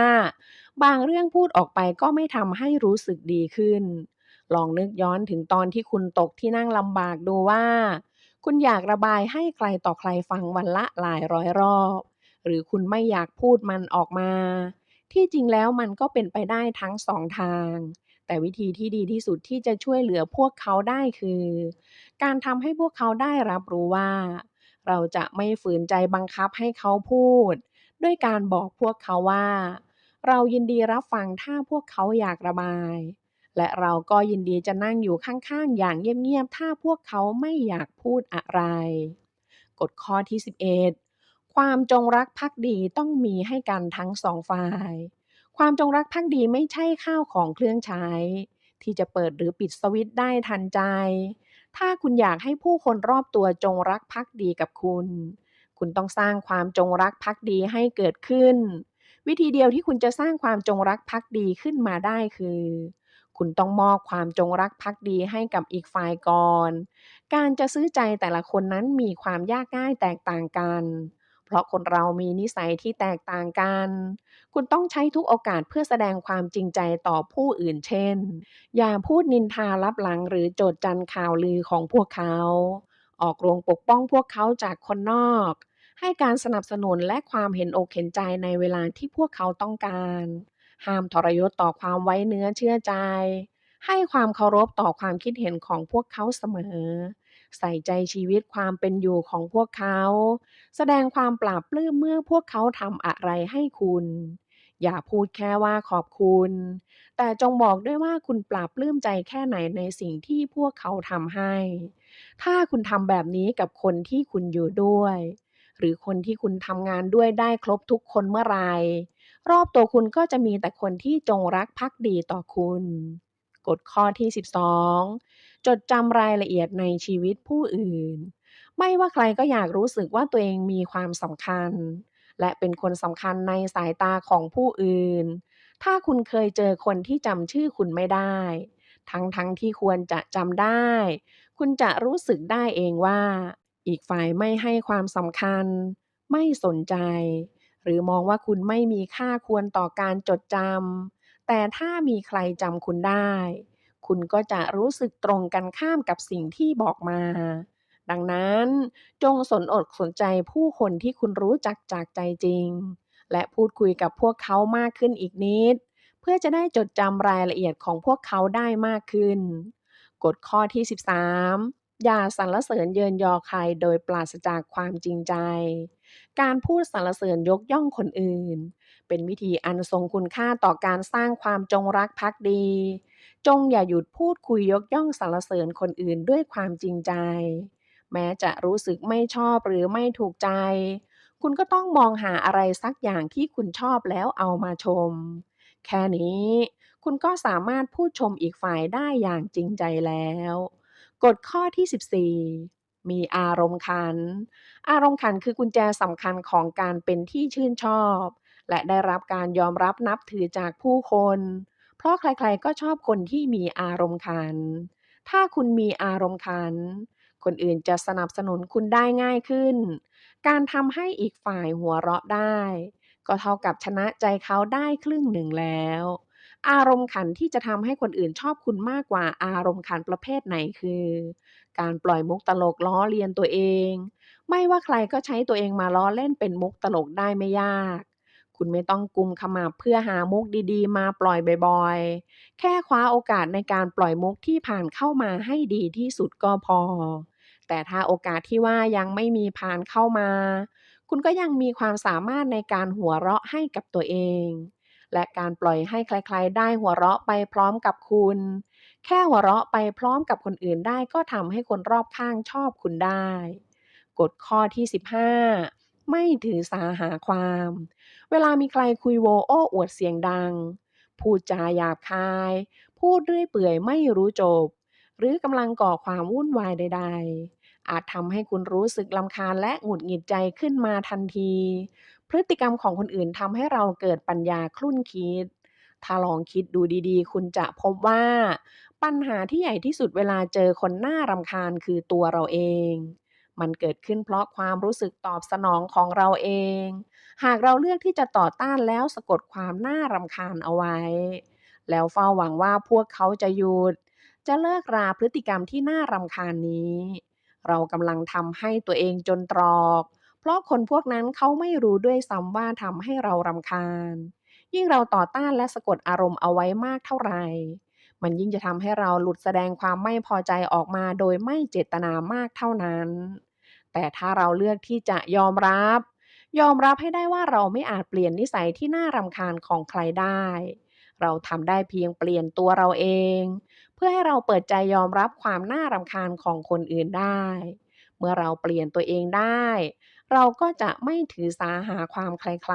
ๆ ความรำคาญก็จะไม่เกิดขึ้นกับเราอีกต่อไป กฎข้อที่16ยกความดีให้อีกฝ่ายว่าคุณได้ต่อยอดความคิดจากเขา กฎข้อนี้เป็นอีกวิธีหนึ่งที่จะทำให้ใครต่อใครทำงานให้คุณอย่างเต็มอกเต็มใจ ถ้าคุณใช้กฎข้อนี้ได้อย่างสำฤทธิ์ผล ทุกคนก็จะเป็นฝ่ายชนะไปด้วยกัน การใช้กฎข้อนี้ให้สำเร็จผลทั้งหมดทั้งมวลล้วนขึ้นอยู่กับความดีความชอบทั้งสิ้น เมื่อใดก็ตามที่คุณยกความดีความชอบให้ใคร โดยเฉพาะอย่างยิ่งเมื่ออยู่ต่อหน้าสาธารณชน อีกฝ่ายจะไม่ปฏิเสธหรอกว่าไม่ใช่ความคิดของเขา ยิ่งในยามที่ตัวเขาเองก็ไม่แน่ใจเหมือนกันว่าใช่หรือไม่ใช่กันแน่ คุณต้องทำให้พวกเขาเชื่ออย่างจริงใจว่าความคิดดังกล่าวเป็นความคิดของพวกเขาเอง คุณสามารถนำคำพูดของอีกฝ่ายมาแปลงสารใหม่เพื่อให้พวกเขาเชื่อว่าเป็นความคิดของพวกเขาที่คุณนำมาต่อยอดจนสำเร็จ คุณต้องใช้กฎนี้ด้วยความสุขุมรอบคอบ เพราะกฎนี้จะใช้ได้ผลดีก็ต่อเมื่ออีกฝ่ายรู้สึกภาคภูมิใจว่าความคิดดังกล่าวเป็นของตัวเขาเอง กฎข้อที่17ห้ามพูดว่าอีกฝ่ายผิดแม้จะผิดจริงก็ตาม แม้จะรู้ทั้งรู้ แม้จะมั่นใจเต็มประตูว่าอีกฝ่ายผิด100%แต่เราก็ต้องรักษาหน้าของพวกเขาไว้ด้วย การไม่หักหน้าอีกฝ่ายจนดูเหมือนพวกเขาเป็นคนโง่ จะช่วยให้พวกเขาเต็มใจทำงานให้เรา การตั้งหน้าตั้งตาเถียงเพื่อให้อีกฝ่ายยอมจำนน มันจะทำให้พวกเขาคับอกคับใจ เราต้องหาทางทำให้อีกฝ่ายอ่อนข้อให้ ในแบบที่พวกเขาไม่รู้สึกเสียหน้า การใช้น้ำเสียงประนีประนอมก็เป็นทางเลือกที่ดี ที่จะช่วยลดอุณหภูมิความขัดแย้งได้ แล้วยังช่วยกล่อมให้พวกเขาเปลี่ยนจุดยืนได้ง่ายขึ้นอีกด้วย กฎข้อที่18ตำหนิอย่างสร้างสรรค์ เราไม่ควรพูดจาตำหนิใครแบบส่งๆโดยไม่ถนอมน้ำใจ ยิ่งถ้าอยากให้เขาทำงานให้เรา การตำหนิยิ่งต้องระมัดระวังไม่ให้อีกฝ่ายเสียกำลังใจ ข้อควรจำอย่างแรกในกฎข้อนี้คืออย่าตำหนิใครๆถ้าไม่จำเป็นจริงๆนิสัยชอบตำหนิใครไปทั่วไม่ได้เกิดจากความโชคร้ายที่เจอแต่คนห่วยๆอยู่ตลอดเวลาแต่เป็นเพราะชอบเพ่งโทษจับผิดคนอื่นไปทุกเรื่องจงดูทางลมดีๆก่อนจะเปิดปากตำหนิใครเพราะต่อให้สิ่งนั้นมีประโยชน์แค่ไหนก็อาจไม่ใช่เวลาที่เหมาะจะพูดก็ได้ แม้คุณจะคิดอย่างถี่ถ้วนแล้วว่าการวิจารณ์ครั้งนี้มีประโยชน์และอยู่ในเวลาที่เหมาะสมก็ต้องติชมด้วยความมีน้ำจิตน้ำใจมากที่สุดอย่าทำให้อีกฝ่ายเสียกำลังใจเพราะเมื่อไหร่ที่คุณทำให้เขารู้สึกแย่เขาก็จะโกรธคุณและผ่านโกรธคำวิจารณ์ของคุณไปด้วยจากนั้นก็จะไม่ให้ความร่วมมือกับคุณและไม่นำคำแนะนำติชมของคุณไปปฏิบัติตาม กฎพื้นฐานในการเกริ่นนำคำวิจารณ์ก็คือก่อนจะติให้ขึ้นต้นด้วยคำชมก่อนแล้วตบท้ายด้วยการชมตอกย้ำเพื่อให้กำลังใจเทคนิคการชมต้องเจาะจงประเด็นให้เด่นชัดว่าชมเรื่องอะไรไม่ฉะนั้นชมไปก็เปล่าประโยชน์วิธีที่ดีที่สุดในการวิจารณ์ใครๆก็คือหยิบยกสิ่งดีๆขึ้นมาพูดชมด้วยท่าทีที่เป็นความรู้สึกจริงๆ แต่ในส่วนที่ไม่ดีก็ให้ติในท่าทางที่เป็นกลางและปราศจากความรู้สึกส่วนตัวคุณต้องวิจารณ์ในแง่บวกให้อีกฝ่ายรู้สึกอุ่นใจและให้คำเสนอแนะที่เขารู้สึกว่ามีประโยชน์อย่างยิ่งแต่ถ้าคุณรู้ว่าตำหนิไปแล้วอีกฝ่ายก็แก้ไขไม่ได้อยู่ดีก็ไม่ควรตำหนิอะไรทั้งนั้นกฎข้อที่19คนจะฟังคุณพูดหากเป็นเรื่องที่เขาสนใจ การที่จะพูดแล้วมีคนฟังต้องเกิดจากคนสองฝั่งร่วมมือกัน การที่อีกฝ่ายไม่ยอมฟังคุณมันต้องมีสาเหตุอะไรสักอย่างซึ่งคุณต้องหาให้เจอ เช่น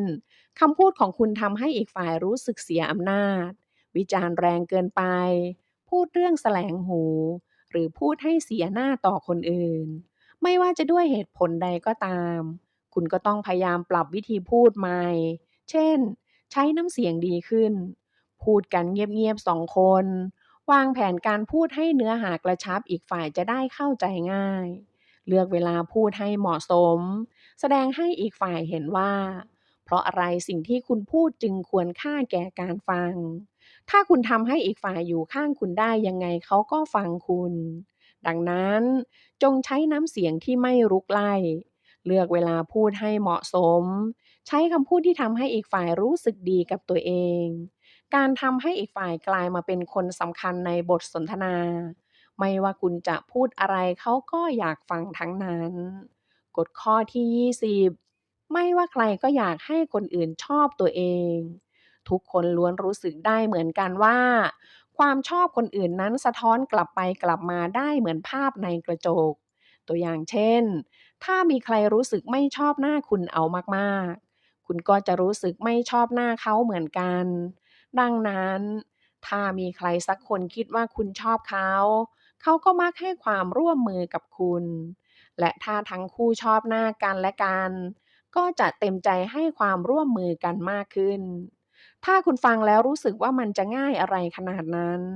ให้คุณลองนึกถึงใครสักคนที่คุณรู้จัก เอาคนที่มักจะเหม็นหน้าใครต่อใครไปทั่ว และก็ไม่ค่อยจะลงรอยกับใครง่ายๆด้วย ถ้าวันนี้คุณเกิดรู้ว่าคนคนนี้ชอบคุณมากกว่าคนอื่นเป็นพิเศษ